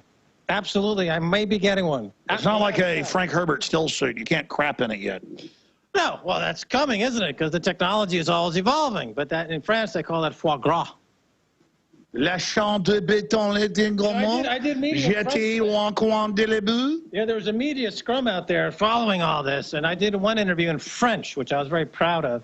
The French reporters seemed to think my French was pretty good. I may have caused a little problem politically in France, but, you know, they're so screwed. Well, let me just stop for a minute and finish up plugging here. Oh, yeah. Also, Infidel Body Armor, infidelbodyarmor.com. want to thank them. We want to thank efoodsdirect.com/Alex. They think they still got a free shipping deal going.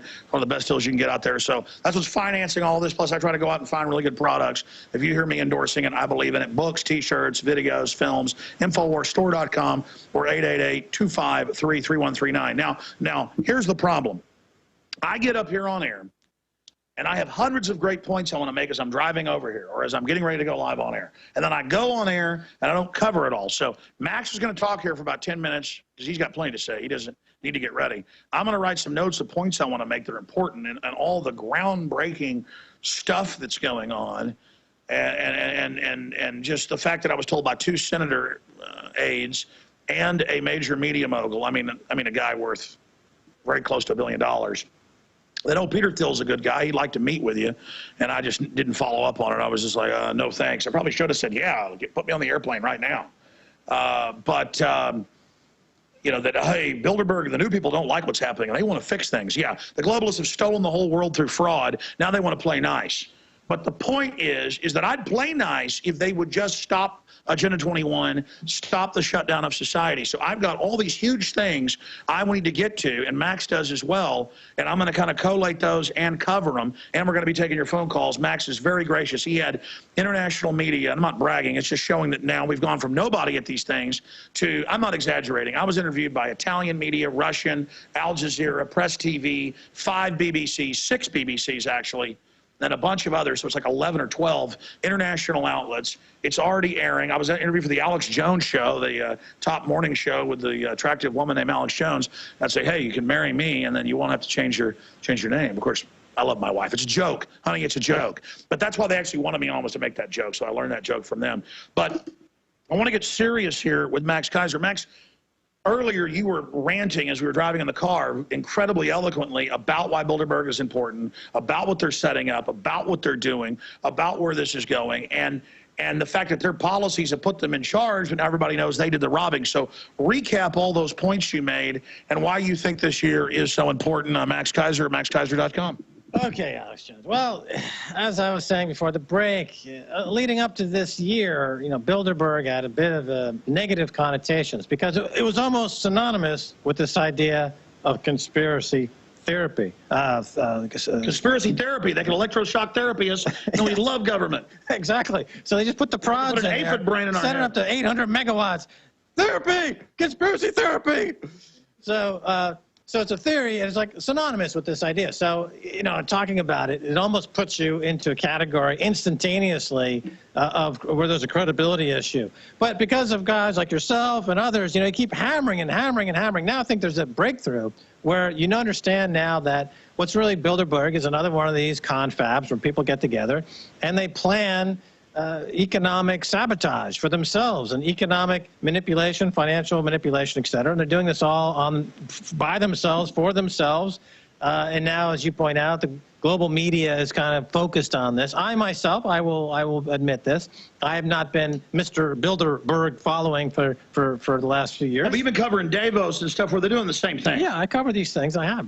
But now I think because you've made it such an item, it's hard to ignore it now. And then this is what you've been good at, is putting the focus of ND Media. That's a question. Media owned and paid for by these people never wanted to cover it. What does it mean that they're all forced to cover it? Well, there's a double-edged sword there. Number one, they're forced to cover it. That's great. Number two, there is now an opportunity for them to try to use their media resources to spin it.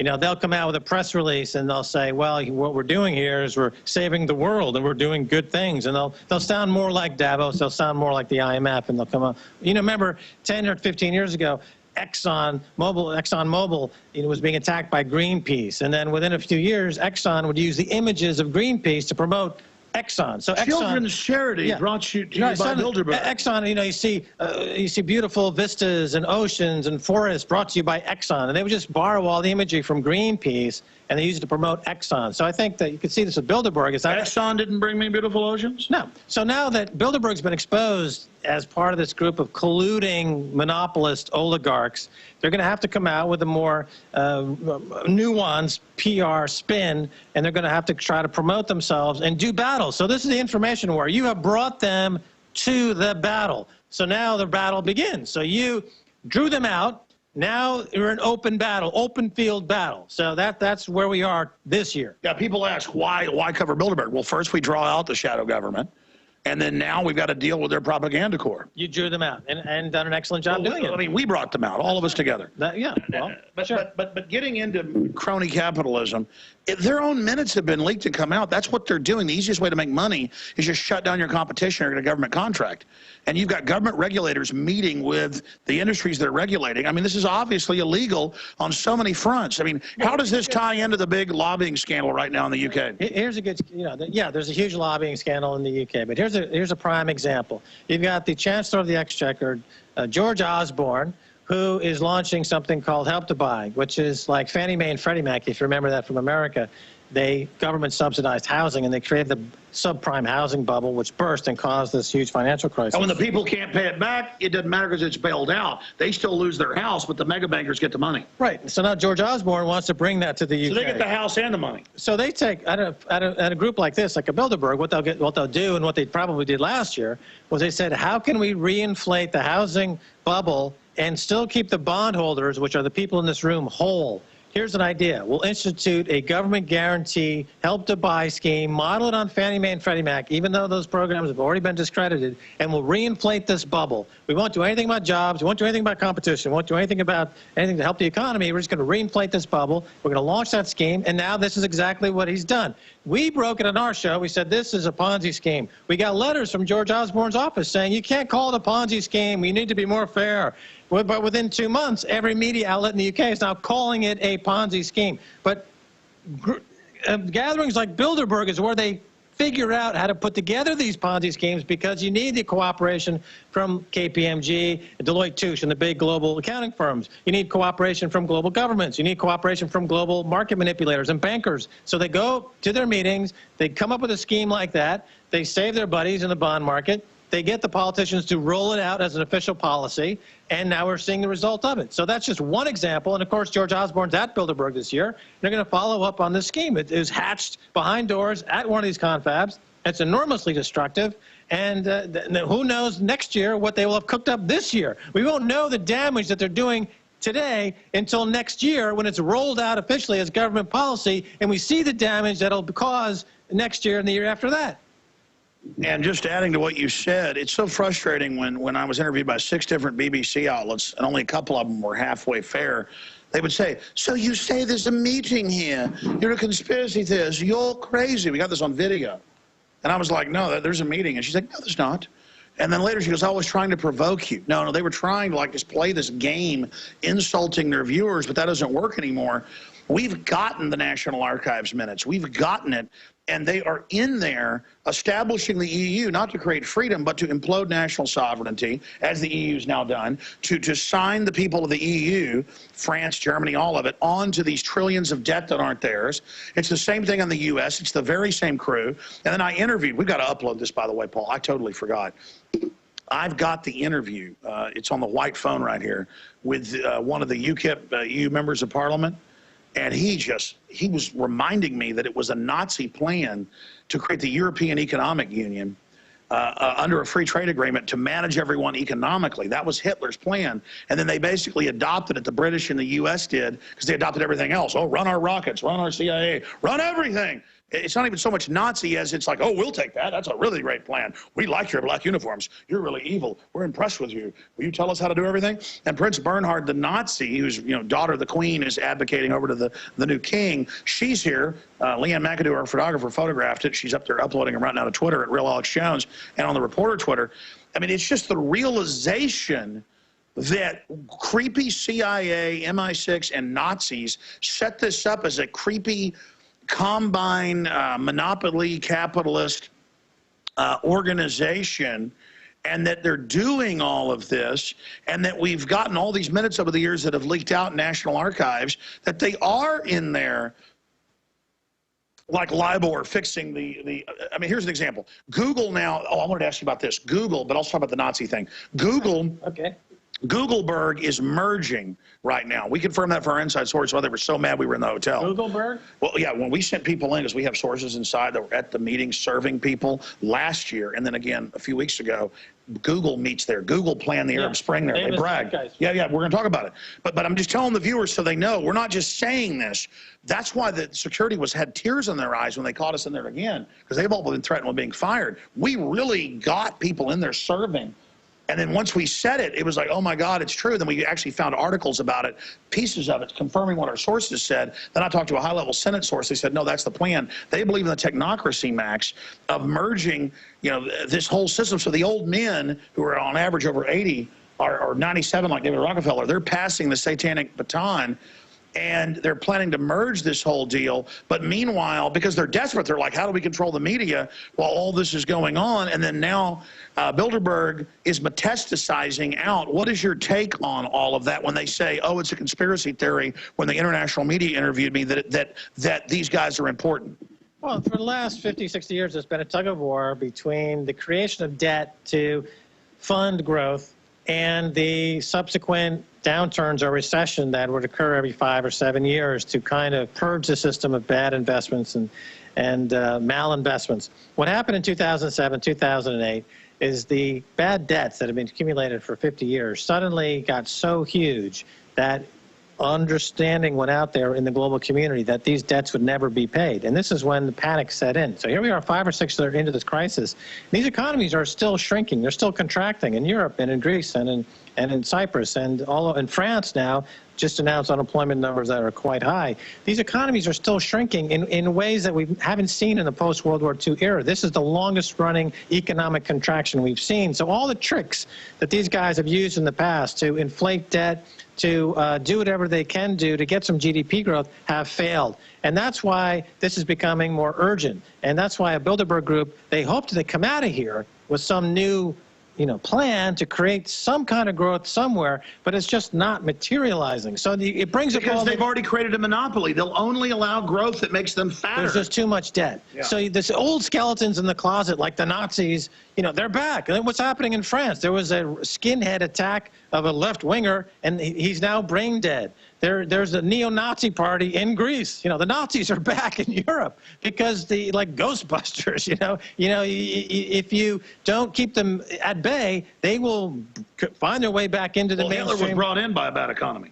So, well, I made the point on my blog recently that the Versailles Agreement after World War I had put these onerous conditions on Germany, which led to the rise of a psycho, a madman. Now, the onerous conditions after the 2008 break, the debt that's been put into place around the world that people have to suffer, what they call austerity, is now having a global reaction. I call it the global insurrection against banker occupation. There's a global reaction now to these debts that were unfairly imposed. You can go back to Versailles and you see how similarly the many were asked to suffer the consequences of the mistakes of the few. We had a few bankers create enormous mistakes in the years 2000 period, the dot-com boost, and then the subprime collapse. And they've been asking the global population to pay for those mistakes. And after 5 or 6 years now, since it hasn't worked, we have the emergence of radical extremist right-wing groups like neo-Nazis are now back in the picture. So this is history repeating itself in a lot of ways. And then they'll also fund fake left-wing groups to give a communist answer to the crisis, and the media will give it attention instead of just getting back to common sense, real free market. That's what's so frustrating. They're scapegoating free market for what the mega banks have done when they're the opposite of a free market. They have protected, guaranteed markets with my money. The old saying of risk is made public, but the profits, are made private. Yeah, well, as you know, it's not about the collapse or the failure of free markets. We don't have free markets. We have markets that have been co-opted by certain groups that have been able to change the way markets operate entirely. Flash trading. Well, you've got the flash crashes, and what that all is about is that this whole idea that a market should be equally balanced between risk and reward has been destroyed using derivatives, which lead to things like flash trading. So that risk is now concentrated in the population, in the many. The rewards are taken or skimmed off by the very top. Because if we have to bail out their mistakes, why shouldn't they make a mistake and then we get bailed out? We bail them out, but now we're bailed out. It's moral hazard. Now it's our debt. They call it moral hazard. In other words, they keep bailing out the bad guys and they keep doing bad things. But I'll give you a good example. Here's the stock market at 15,000 or so in the Dow Jones. It's going to crash at some point, probably in the near future. Those who understand how the derivative markets work, they already have their insurance on. They've spent 1 or 2% buying a put or a contract that gives them the ability not to suffer any losses once the market crashes. But the vast majority of people out there are completely unhedged. They're completely exposed to this market. So when there is this crash that's going to come, there'll be another $10 to $15 trillion of equity wiped out amongst the vast majority of people out there that got sucked in at the top.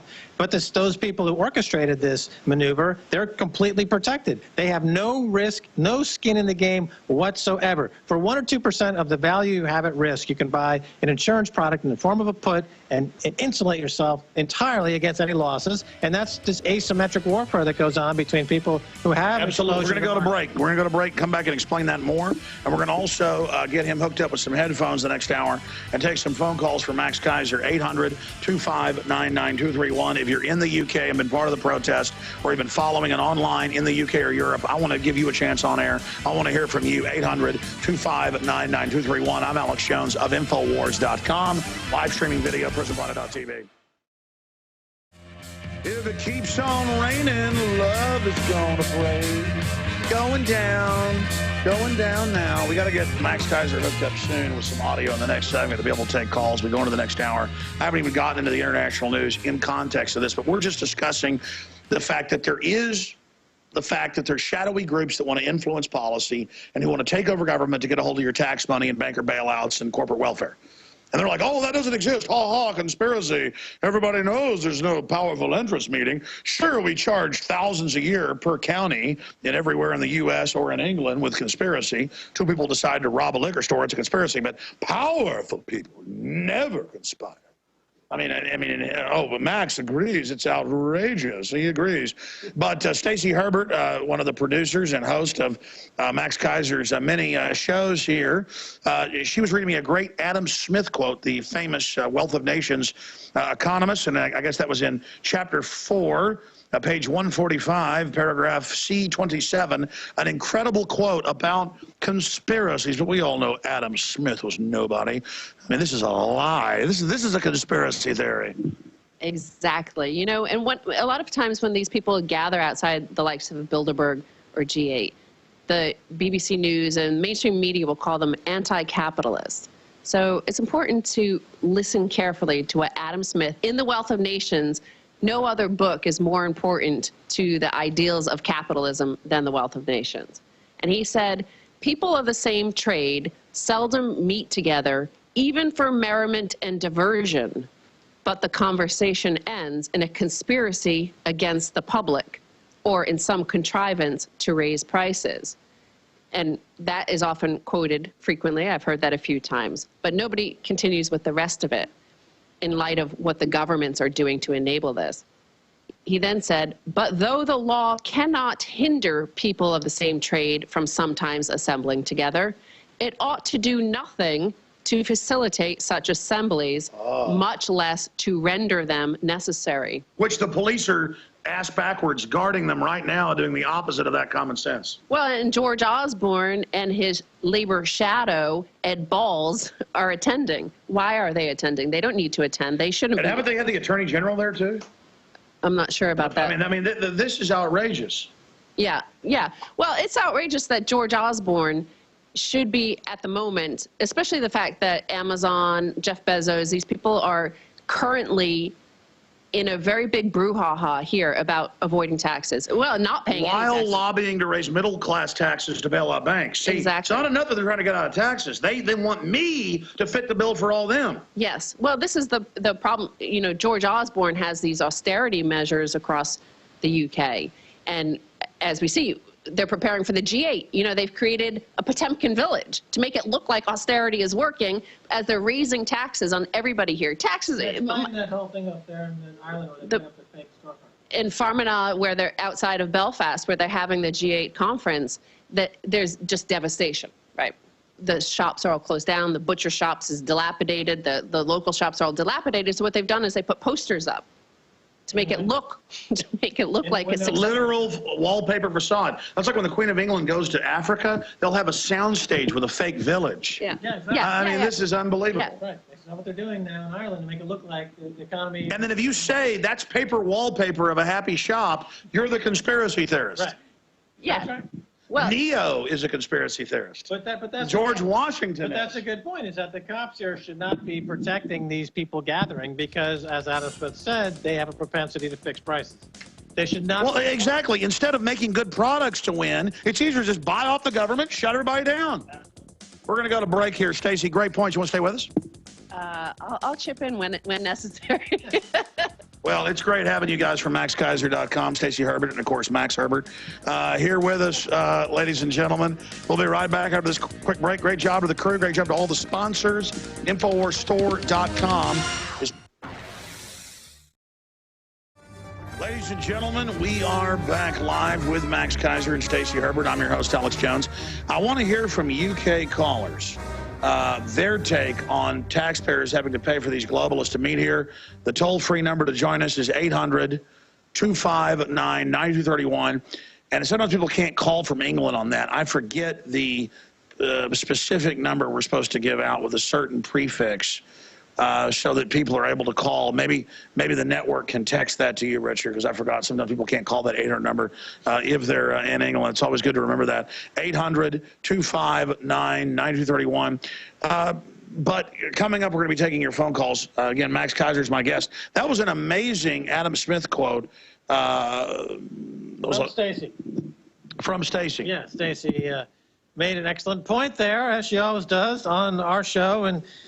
But, you know, if you want to follow up on that, I mean, the cops should not allow this gathering because we know that there'll be price collusion going on and price fixing, and that should be discouraged. These guys should be separated and forced to compete with each other, not collude with each other.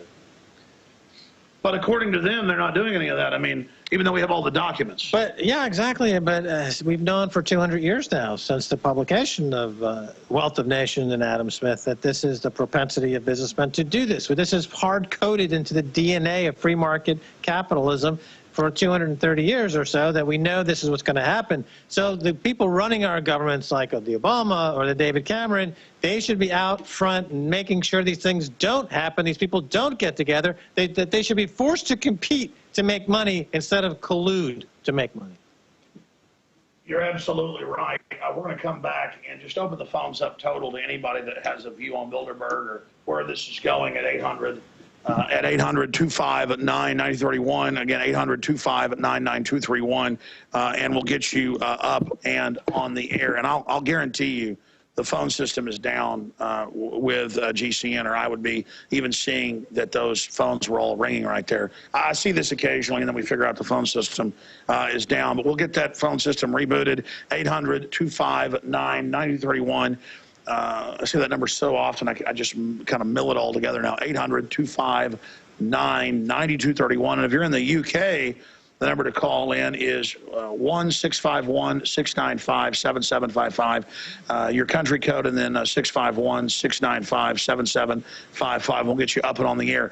Max, I want to go over some of the news in the economy, the scandals in Obama first, then we're going to those phone calls with you here. But as we go to break here, how do you think Bilderberg is going to deal, and other shadow government meetings, now that they're being identified that there are special interests pulling the strings? Oh my gosh, what an epiphany. But that is an epiphany for the naive public that really thought the government loved them and was going to take good care of them. I think they're going to roll out the public relations offensive.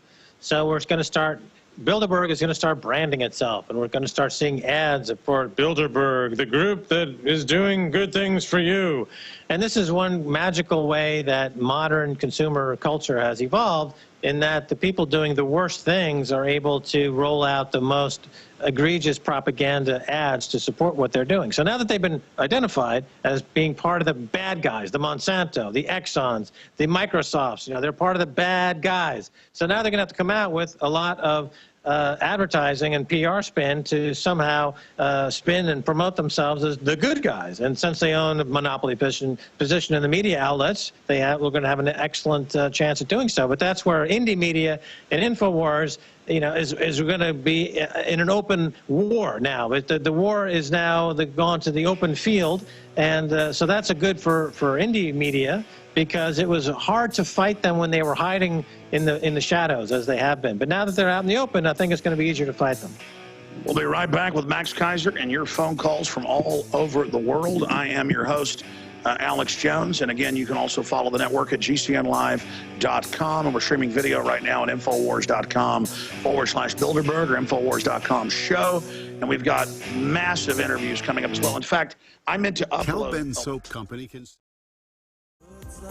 I can barely contain myself. Steve Watson just arrived at the London or the Watford train station. They're at the Watford Junction right now, and there's government ministers, Balls and others, are there right now, and Steve Watson. Have Steve go in and get video interviews on the train. Go in, engage. That's what I kept telling all the demonstrators and protesters. It isn't even important to sit out there in the sun with me all day and Max Keiser tomorrow and Saturday and everything. That's important, but not as important as just being on the train, being in a restaurant. If you're a local hooker, they're probably going to be visiting you. I mean, you never know where these scum are going to pop up. And Steve Watson, he was with us yesterday reporting for Infowars.com, Paul's great brother, with his political science degree, really helps out in his research. He was here with his fiance or girlfriend helping us do reporting. And then he went back to London where he lives. Well, now he's back and he's on the train with a whole bunch of Bilderberg people coming in, boom, landing in their jets and just hiding under the radar, coming right in here. So that's some of the breaking news. We have calls from England, from Kathleen and others. As soon as you hear calls hung up on, that's your chance to call in, 800-259-9231. If you're calling in from England, unfortunately, 800 numbers don't work for some people. So your country code is 011 and then 651-695. 855-7755. But we're just here identifying the lobbyist. I mean, that really, Max, you're right, it's collusion. It comes down to the fact that we're just identifying. Look at Lindsey Graham. Isn't sure bloggers deserve First Amendment protection? And they're going on like England's calling for, the UK, to say, you have to be licensed to be media now, or we'll demand all your sources, or we'll shut you down. That's like fairness doctrine, because they can't win a debate with us. And we have separately, on top of this, got all these other just bizarre headlines where we'll take your DNA in the U.S. without warrant. So it's a unified agenda. New York Senate passes bill that would make it that will make annoying a cop a felony. Adon Salazar, Infowars.com, New York Senate Bill 2402, just so they don't like how you look. I saw a Florida arrest because the person gave a hateful look. So now, I mean, that's like going back to feudalism where you looked at the king or the lord wrong, Max, and so you're going to be disappeared now. This is just incredible. Max Keiser, and then your phone calls. No, yeah, it is like feudalism where if you're a friend of the people in the court, you have a shot at being part of the establishment, the elite. Everyone else has to be constantly on guard. It's a complete repudiation of everything that we learned during the Enlightenment. Adam Smith's, we just talked about it. It's a repudiation of the free market capitalism. It's a repudiation of the Enlightenment. We're going back to medievalism. But you can't argue gave us all this wealth.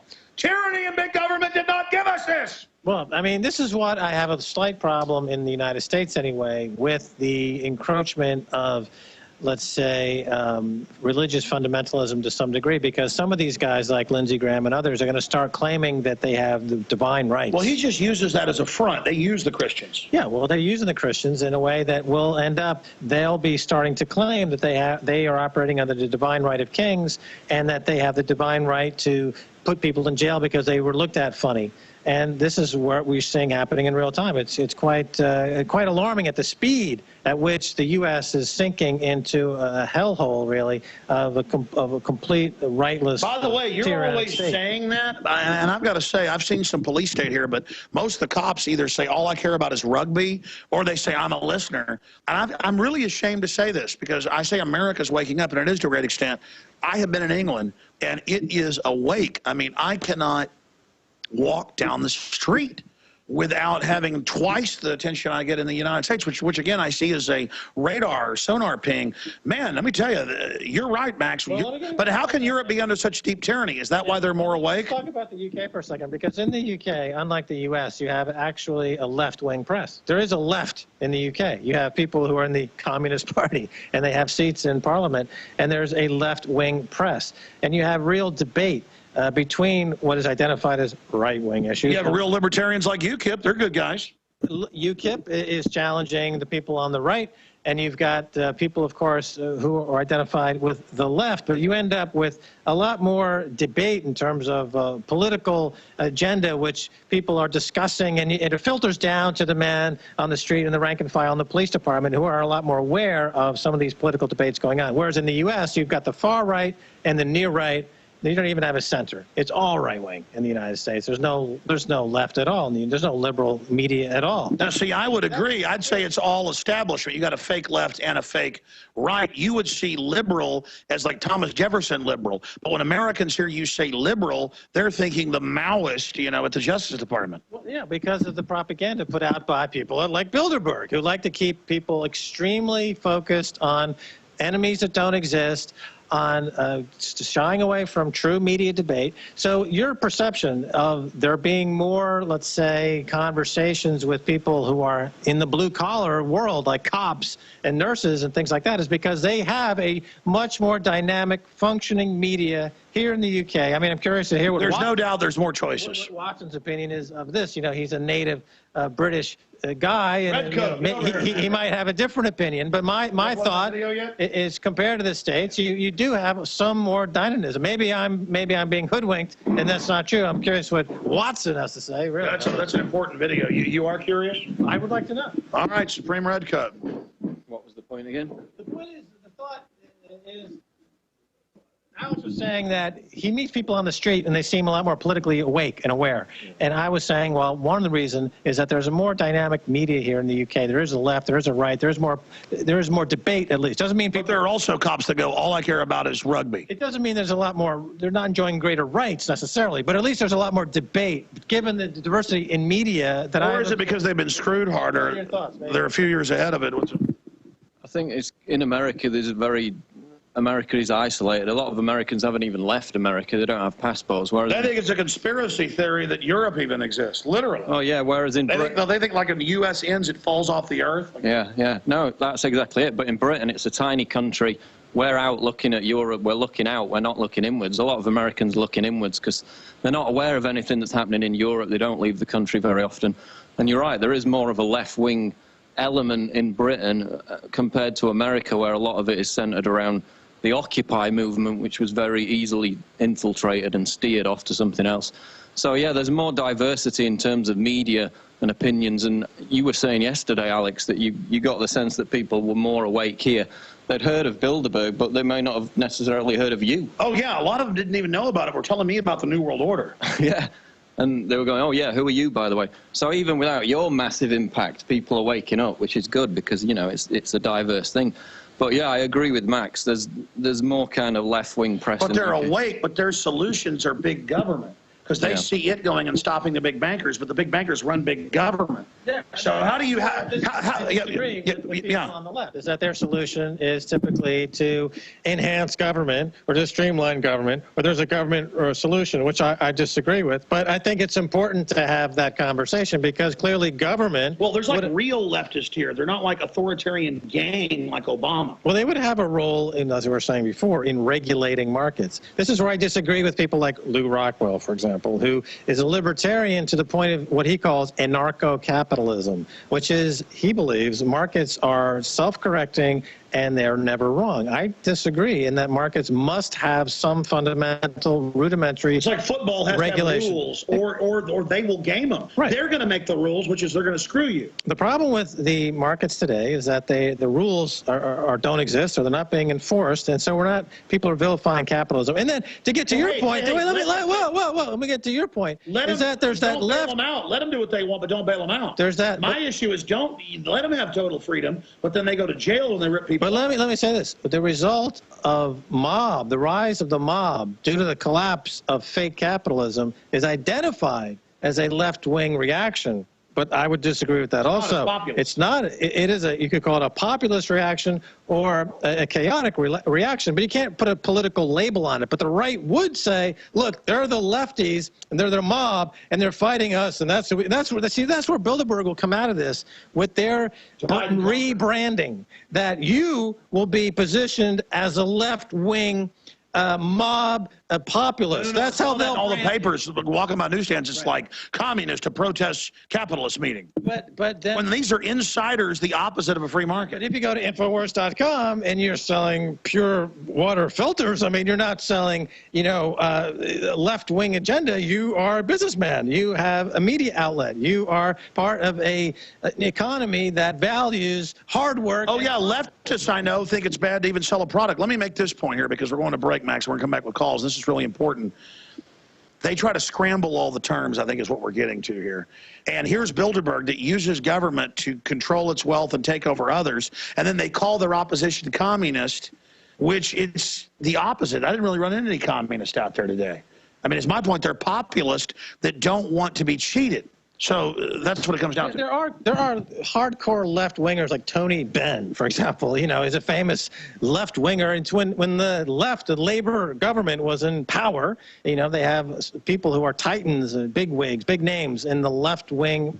And they got blown away by Tony Blair, who came in as New Labour. But as Margaret Thatcher said, as she was about to retire, one of her greatest achievements in life, when asked, what is your greatest achievement? She said, well, one of the greatest achievements was New Labour. In other words, New Labour became the right-wing establishment, and that killed Labour. That killed the left-wing politics in this country. So you had New Labour under Tony Blair, which was really just Thatcherism light. and then you had Thatcherism. And there hasn't really been anything since then. Yeah, but it's all globalism because they've done that to the right wing. Again, all these terms mean nothing. You know, the bottom line is we shouldn't bail out mega-rich bankers with our tax money while they lecture us all day that it's wrong to make $125,000 a year. But you're saying that as a businessman, and yet the establishment will say you're saying that as a communist. I know, but I'm saying it as somebody that wants to run my own life and not be fed on by a bunch of fat cat pigs. We'll be right back with your phone calls. And Max Keiser, I'm Alex Jones. We're live from north of London, Bilderberg, 2013. Ladies and gentlemen, we have not had time to upload it yet, but Gerard Batten, who's a big EU member of Parliament with UKIP, interviewed today for like 15 minutes. I've got 2 different parts. That'll be up tonight, tomorrow on the radio in the first hour with David Knight. Before I come in the second 2 hours, that will be aired here. Big interview. He's calling for a criminal investigation with UKIP of the Bilderberg Group. Bravo! Bravo! Bravo! You've done it again. Another Absolutely. major score. No. Major accomplishment. Put that in the win column. I just found out that we're actually broadcasting the video, too. I thought it was just audio. No, Max. Look, here's this. This is a chart of the US. Oh, yeah. Oh, the dollar is plunging right now. The dollar is plunging. You can't see it, so No, I know how to do it. Oh, there you go. The dollar is plunging. And I want to talk about a prediction I made on your show 10 months ago. I said within 9 months, and I said April, there would be a big crash, a big event, and... Here, start over. Why? Because now we're on the air? What is wrong? I had to move the mic. What is wrong with you people? I said on your show 10 months ago there would be a major crash of some type, and probably in April. Here we are now in June, first week of June. I'm going to have later. Okay, so the timing is pretty good. We've got Fortune favors the bold. Yeah, major crash in the dollar. Looks like Japan is blowing up, as I said it would. Bond market yields are now rising, as I said Look at it that would. drop. How much is it dropping? It's huge. Okay, so let me make this point clear. I went on a limb and made a very specific prediction on your show because I was trying to out Gerald Celente, okay? I wanted to get a specific date so I could be the Prognosticator of the Year award. Well, I missed by 5 or 6 days, a few weeks, so Gerald still has the crown as top prognosticator in the world. But the point is that here we are on a major collapse. Dollar, bonds, it's all coming unglued in Japan. As I said, Alex, I want to go on record because most of the phone calls... Lyle Turdberg is meeting. Yeah, these phone calls are going to be like, what about April? What about April? Here it is. This is all happening. This just is revolving in real time, and this is the crash. This is the Armageddon. This is the bond-apocalypse. Now, additionally, I want to point out that I also would like to claim... How much has it dropped? That's huge. My prediction, if you were to price all of these securities against Bitcoin, then I'm absolutely correct that there was a major collapse in April. I know you don't want to go into the Bitcoin thing, but I just want to get that on record, that against Bitcoin, I was exactly to the day. But against... but let me ask you this question. Are you friends with Peter Thiel? I'm not friends with Peter Thiel, but we are co-investors in a Bitcoin-related company called BitPay, which I encourage you at Infowars to accept, so that people with Bitcoins, there are billions of people with Bitcoins out there. They want to spend them at Infowars.com, but there's no way to do it. With BitPay, they can spend Bitcoin on your site. Yes, I'm commandeering the microphone. With BitPay, they can use Bitcoin to buy the Pro Pure water filters, to buy the Infowars t-shirt, to buy the Paul Watson fan club buttons, to buy the Alex Jones, I saw Alex Jones at the mall buttons and t-shirts and the Pro Pure and the hemp cigarette and all the porta potties, and they can buy them with Bitcoin using BitPay, BitPay.com. Now, Peter Thiel and I are co-investors in BitPay. So Have you ever talked to him? No, I have not talked to him. He is one of the gang from PayPal that has made $1 billion or so. We came together simply because we're co-investors through the CEO of BitPay, a guy named Tony Galippi, who has me investing in BitPay. But you got to accept Bitcoin. Bitcoin. Accept Bitcoin. All right, he's not had his medication. Anyways, ladies and gentlemen, Max Keiser is here with us. I promise your calls are coming up in the next segment. My only issue is I was told by a high-level media person, I'll just say this on air. I was allowed. Walter Cronkite. You know, he died a few years ago. Jessica Savage. No, I was told by, it's a media owner. Amy Goodman? No, much bigger than that. I was told by a media owner at dinner a few months ago that Peter Thiel's a listener and he knows Bilderberg has problems and he's trying to get him to go public. I kind of, and by the way, would you ever want to meet Peter Thiel? We'll fly up there in a jet. And I'm like, I know not to tell rich people, yeah, I'll get on your private jet because it'll actually land. I've had that with Charlie Sheen.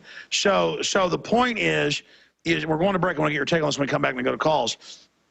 Then I get told by two different senator connections. I'm going to say senators. It's just Rand Paul. No, not like it was not. It wasn't Rand Paul. Actually, wasn't. Actually, wasn't actually Rand Paul. Oh, of course. I was just told, no. You know, the globalists figured this out. Would you like to ever, talk to them? Also, they're going to be going public very, very soon. And then I talked to the BBC, and they say that. And then I talked to MI5. We had dinner with. So what? You had a premise there without a... No, I know. The point is they're reaching out to little old me. What do you... I don't know. But my point is they must be... People are reaching out to you. They must be in trouble. What? What if are they they want reaching out about? No, that they're debating internally whether they're going to go public. We'll be right back with Max Keiser and Alex Jones, Stacey Herbert. And this is, of course, a Paul Joseph Watson production. Stay with us. We'll be right back. Max Keiser wants Billy Idol and not Baker Street. White wedding. No, Baker Street's good. By the way, I keep trying to upload this UKIP. I keep trying to upload this UKIP video. Right? What happened? And it just will not let me do it. Like 5 times we've tried, but it's going up on Infowars.com tonight. We'll tweet it out at Real Alex Jones. Follow us on Twitter. Follow Max at Max Keiser. Also, again, you are funding our media operation. That's how we do it. The goal is to defeat the globalist. And he does this snore noise. ProPure, 15% off. Water, 15. Okay, I want to go to phone calls, but you had one other point that you wanted to make. We got Steve Watson coming in here about Ed Balls. Talk about UKIP, okay? Nigel Farage became a global media sensation before he was even on the radar in British politics because of your show, because of RT.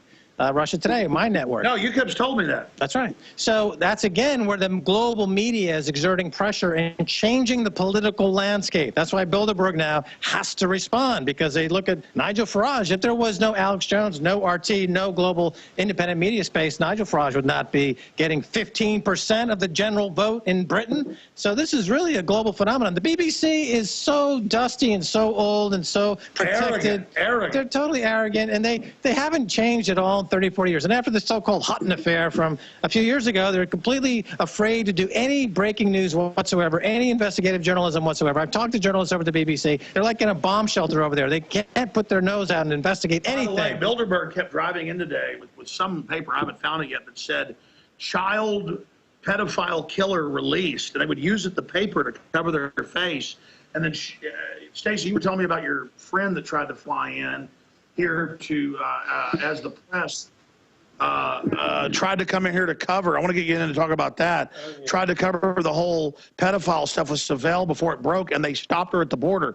Our reporter got sent back as well. Go ahead. Well, the pedophile scandals in this country have been around for a while, and it's a function, actually, of the very onerous libel laws in this country that prevent people from speaking out. The reason Jimmy Savile was able to violate 400 or 500 boys and girls, minors, with sexual assault is because if you go to the press and you say, I believe this man is sexually assaulting me, he can sue you for everything you're worth. And the way the libel law is set up here is different in the United States, is that instead of having to prove who's at fault here, it's completely reversed, so that you, the victim, ends up paying all the legal costs, and you, the victim, invariably end up getting, taken down by the establishment. So this is why Jimmy Savile was able to operate for years without any significant challenge, is because of the libel laws that exist here in this country. And I'll tell you something very interesting, Alex Jones, is that America, one thing that the Obama administration did recently is they passed a law that gives Americans an exemption if they're in Britain. If I were to say something that is considered libelous by somebody here in Britain,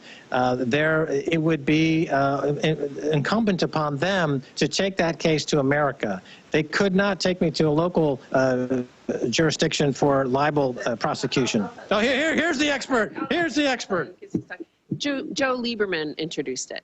And originally, what it was, so Alex Jones, you're here in the UK, you're an American citizen, and you say something that Ed Balls decides to sue you for libel. What would happen is that if it were not libel in the U.S. courts, which it wouldn't be, they will not enforce it. The U.S. courts will not enforce a libel judgment. Now, Joe Lieberman tried to make it that in fact, there would be an automatic 3 times penalty against the UK citizen or person who sued you in a UK court to do that. So that is a certain exception and something that's good that happened for the U.S. citizens. It gives you like basically a loophole in the law, in that a lot of times you'll say that guy is a jerk, and they'll say I'm going to sue you for libel, and say, well, that now the way the law reads under Lieberman is like if it's not considered libel in the U.S., then they can't sue you here in the UK. So it's a loophole that you, as an American broadcaster now in the UK, you can say pretty well anything you can say, you would say in America here, and nobody in the UK establishment can essentially sue you for libel. You've got a free, open speech here thanks to Joe Lieberman. So that's one thing that got through to Joe Lieberman. Everything else he does, I don't like. But here, it's an open season. It's open season for Alex Jones. They can't come after you for libel thanks to Joe Lieberman and this new law. Very exciting. Now, let me ask you a question, Max. No, I agree with you. Let me ask you a question. We're going to go to phone calls here, but then I want to come back and ask you, where do you see things going for the global bankers? Like how would they like to see things go versus how you see them going? And let's look. Can you go get Steve, who just ran into Ed Balls? Tell people who Ed Balls is. He's the Keebler Elves' mommy. No, he's the shadow. They have shadow government. Yeah, they have shadow government, so he's the shadow chancellor, yeah, of the exchequer, which, of course, is always the finance minister. So go get Stephen here. I want to take some phone calls. Thank you for holding. Kathleen in Britannia, Albion or England. You're on the air with Max Keiser, who's up past his bedtime. Hi there. Can you hear me? Hi there. We can barely hear you, but go ahead. Yeah. You can hear me now? I can hear you now. Loud. Okay. I'm an American who's been living in the UK for 28 years. I haven't lost my accent. I keep going back and forth to the States, so I've got a good idea of cultures on both sides. And because I am American, I fit in different places here than if I was British-born, because I don't belong to any particular class. I found this out when I was living in Cambridge. But there's such a class divide. But if you're American, you don't count, so it's easy to fit in both places. My husband is an academic, so I managed to, get involved in that circle in Cambridge. So great, great. Time. Well, anyway, the main thing here that I see is the difference between the two societies is that the average person here is dependent on one way or another on the government, either through the NHS, which most people have access to, or benefits like housing benefit. Now, I have 2 children who both work and are paying taxes, and we still, because of prices, cannot afford a place to live outside of here, and we still sure. So it's collectivization and control, domestication. All right, so can I ask? Right. So the question then is: you're just making a comment about how to contrast the two countries, really? That is part of it, but I just have to get my daughter to stop knocking on the door while I'm talking. Okay. Well, let's talk about that for a second, because here in the UK and in France and elsewhere in Europe, the government composes up to 50%. Here in the UK, 49% of the GDP is the government.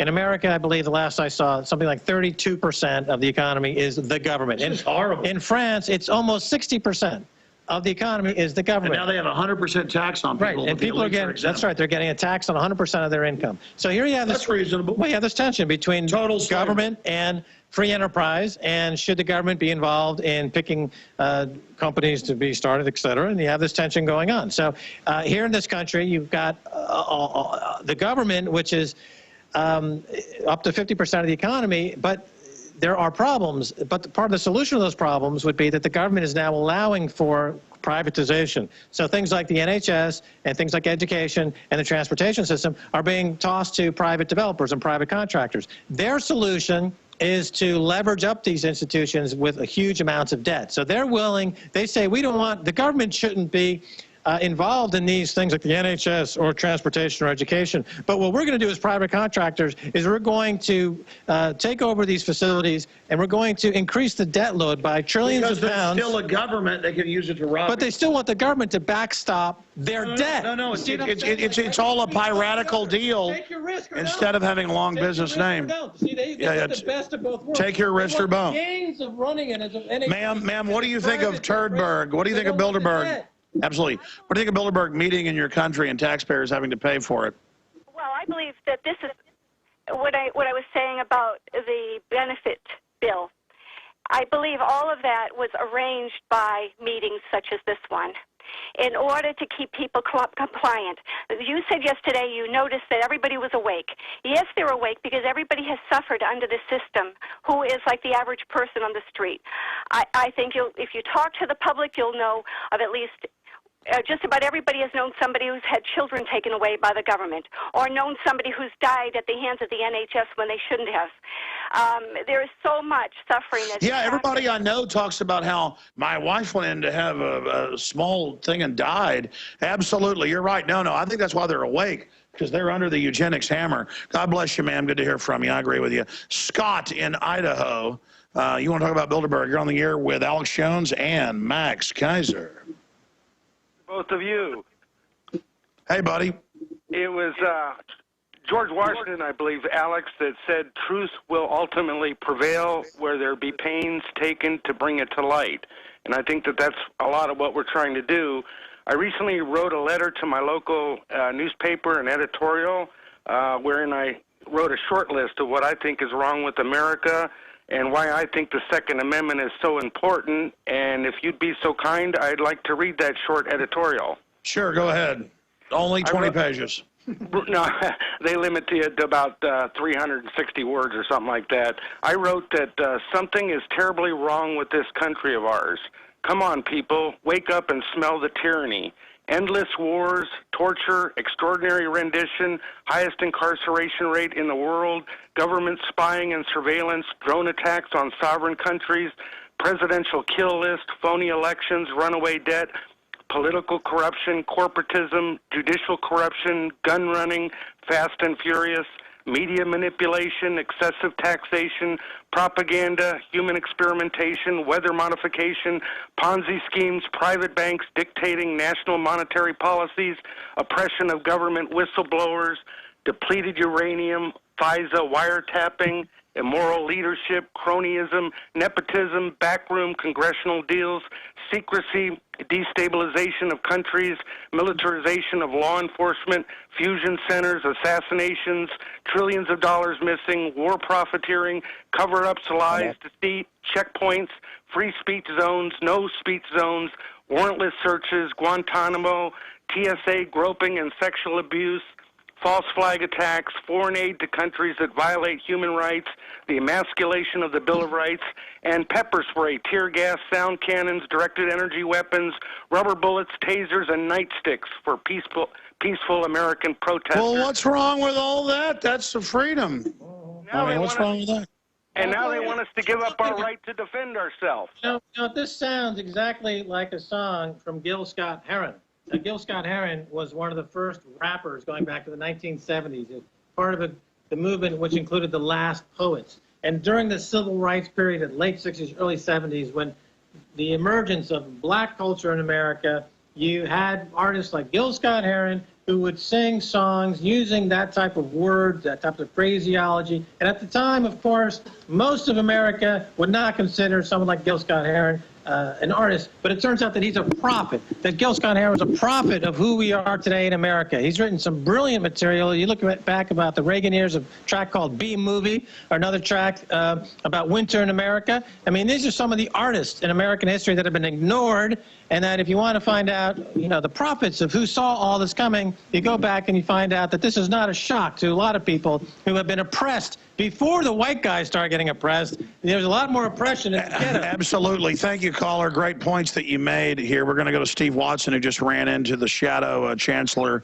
of the Exchequer here in just a moment. We're going to end the show here in about 15 minutes. Max Keiser past his bedtime. We appreciate him joining us at maxkeiser.com. Follow him at Twitter at Max Keiser. Follow us on The Real Alex Jones. We've also got some reporter pages right now. Our tripod is broken, but we're trying to fix that. Richard is operating as a human tripod right now.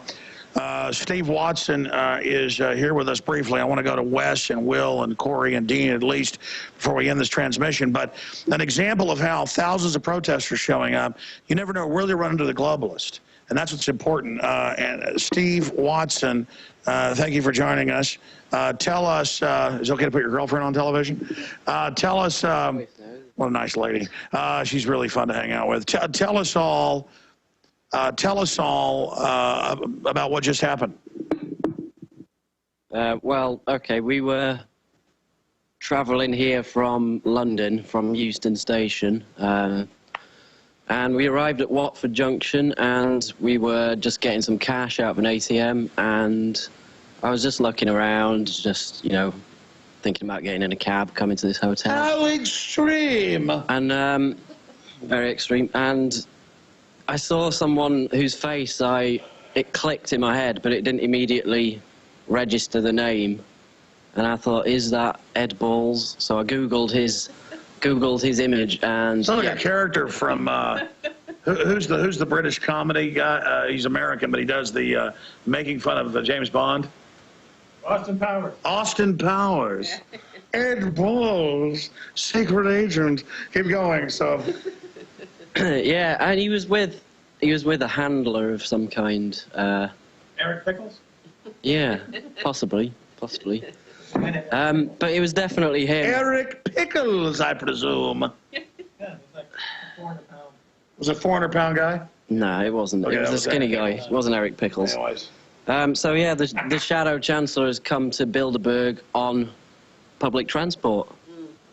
And that just means that, and also we saw a couple of others, sharp-looking guys dressed in expensive suits. I've got some video of it, but I don't know if there's anything usable. No, it is. It's important to show them. Should you go over and talk to them? Well, I saw Ed Balls. It registered in my mind. I went outside, and I couldn't see him anywhere. And there was a guy hanging around that I thought he was with, and we waited for about 15 minutes, but he'd gone. So then we got in a cab, and we asked the cab driver if he'd taken anyone to the Grove. But well, obviously, it wasn't that guy, because he would have to come back. He said, excellent job, Stevie. He said he hasn't taken anyone today, but... Ladies and gentlemen, that is Stevie. Steve Watson of Infowars.com. Thank you, Stevie. All right, let's go back now here to Max Keiser. So there you go. There's all sorts of opportunities. You know, I'm going to find the paper, but side issue. We're going to break, come back with a few final calls. What else do you want to impart today? Well, aside from my plug for BitPay? Yes. I think that going forward, I'm glad that you now understand what I've been saying about Europe, that you are very well known in Europe, and I hope this is not the last time we see you in Europe, Alex Jones. That's my main thought. I want to have you back often. I want to come back. Here's a few headlines that are up on Infowars.com right now. London Telegraph, Bilderberg Group, no conspiracy, just the most influential group in the world. Armed checkpoints surround it. Basically, what I told Watson days ago, this is martial law. So the Telegraph scooped us. Continuing here, just some of the news here on the entire Bilderberg front. It is just incredible to see all of this unfolding. So we'll cover the latest on Bilderberg on the other side, take a few final phone calls here, and then we will continue with live streams and more with Max Keiser and the entire crew. Folks, let's have, because we're in England, hip, hip, hooray! Hip, hip, hooray! It's the dog's bollocks, or what do you say? It's the dog's bollocks on them. And piss on Bilderberg. All right. Yeah!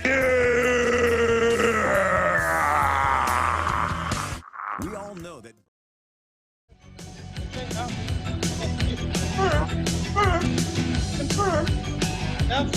Folks, Max Keiser is even more insane in person. Look at Watson over there laughing here. Stevie over there. Me with the gun, you with the belt feeding me, huh? That's a Dr. Strangelove quote, ladies and gentlemen. Let's jam in some calls of polite people. Here's my Alex Jones impression. Put your headphones on so you can talk to the listeners. I am not Bill Hicks. I am not Bill Hicks. I've never been Bill Hicks. He knows the secret. Okay? I'm Keiser, not Bill Hicks. stop it. I'm not. No, not me. I'm not. I am Bill Hicks. Come on. Wes in Indiana, you're on the air. World order. Oh, sorry. Bleep that. Keiser is literally, I thought it was all an act. This man is certifiably insane. Wes in Indiana, you're on the air. You got to plug this in to listen to him. Oh, yes. Technology is always changing, isn't it? Go ahead. Go ahead. You're on the air, Wes. Hello, Wes. Can you hear me, Alex? Yeah, I'm sorry. We're in the romper room right now. Hello.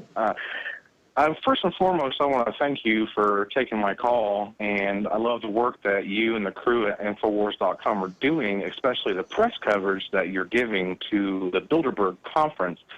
It wasn't even until a few months ago that I was turned on to you and your website by a friend of mine at work, and I thought that, you know, people at work called me a conspiracy nut because of what I felt was wrong in this government, and you know, here you are just, you know, putting all this out there for everyone to see, and it just justifies everything that I've always believed about our government.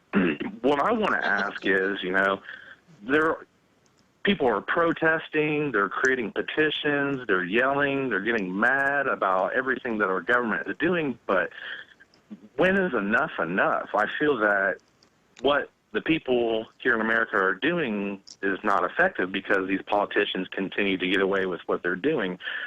When do we That's a good question, Max. Okay. That's a good question. How do we, instead of a question, it's a question. Right. What do we do to defeat them?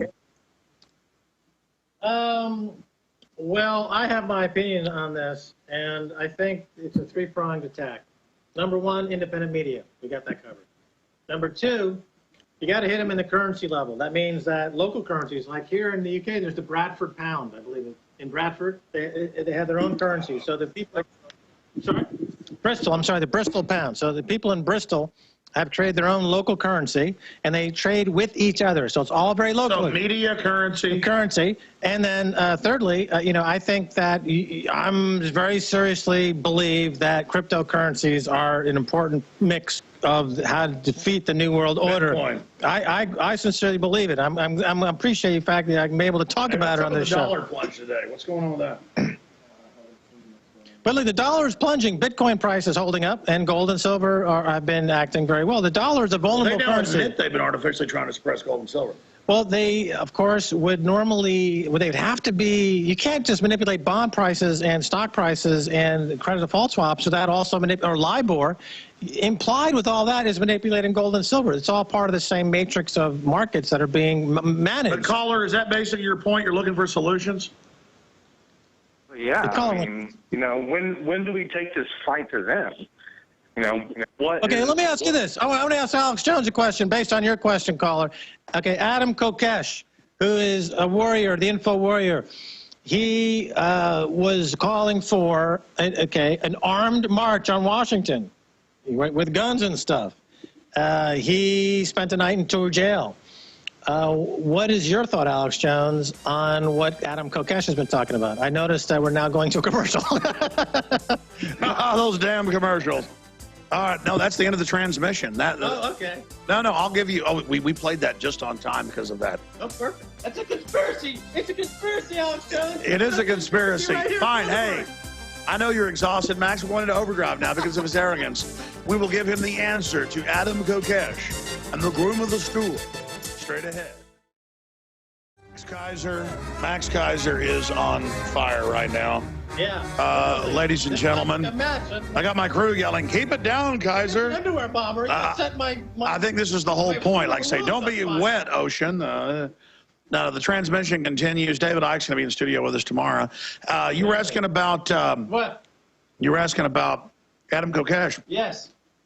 My whole issue is we're winning the info war. I don't want to give the Fed some excuse to stage some event, and that's why I think he saw the light and didn't do that federal march. Okay. So, I mean, what's your take on that, Max Keiser? Well, I thought it was extremely, if I can use the word ballsy, on this show. I mean, he's really putting himself out there because this idea of sedition and encouraging people for armed insurrection is clearly something the government is going to be anti, and he put himself out there and made that call. So I guess what my takeaway from it is that he's put that idea in people's head, which is an idea that it's like a taboo. You couldn't really say it in public. He did. He spent his night in jail. But now that idea is out there. People think, you know what? Damn it, this is how this country started. What do we... No, listen, I get all that. But the Redcoats came and started the fight first, trying to take the guns.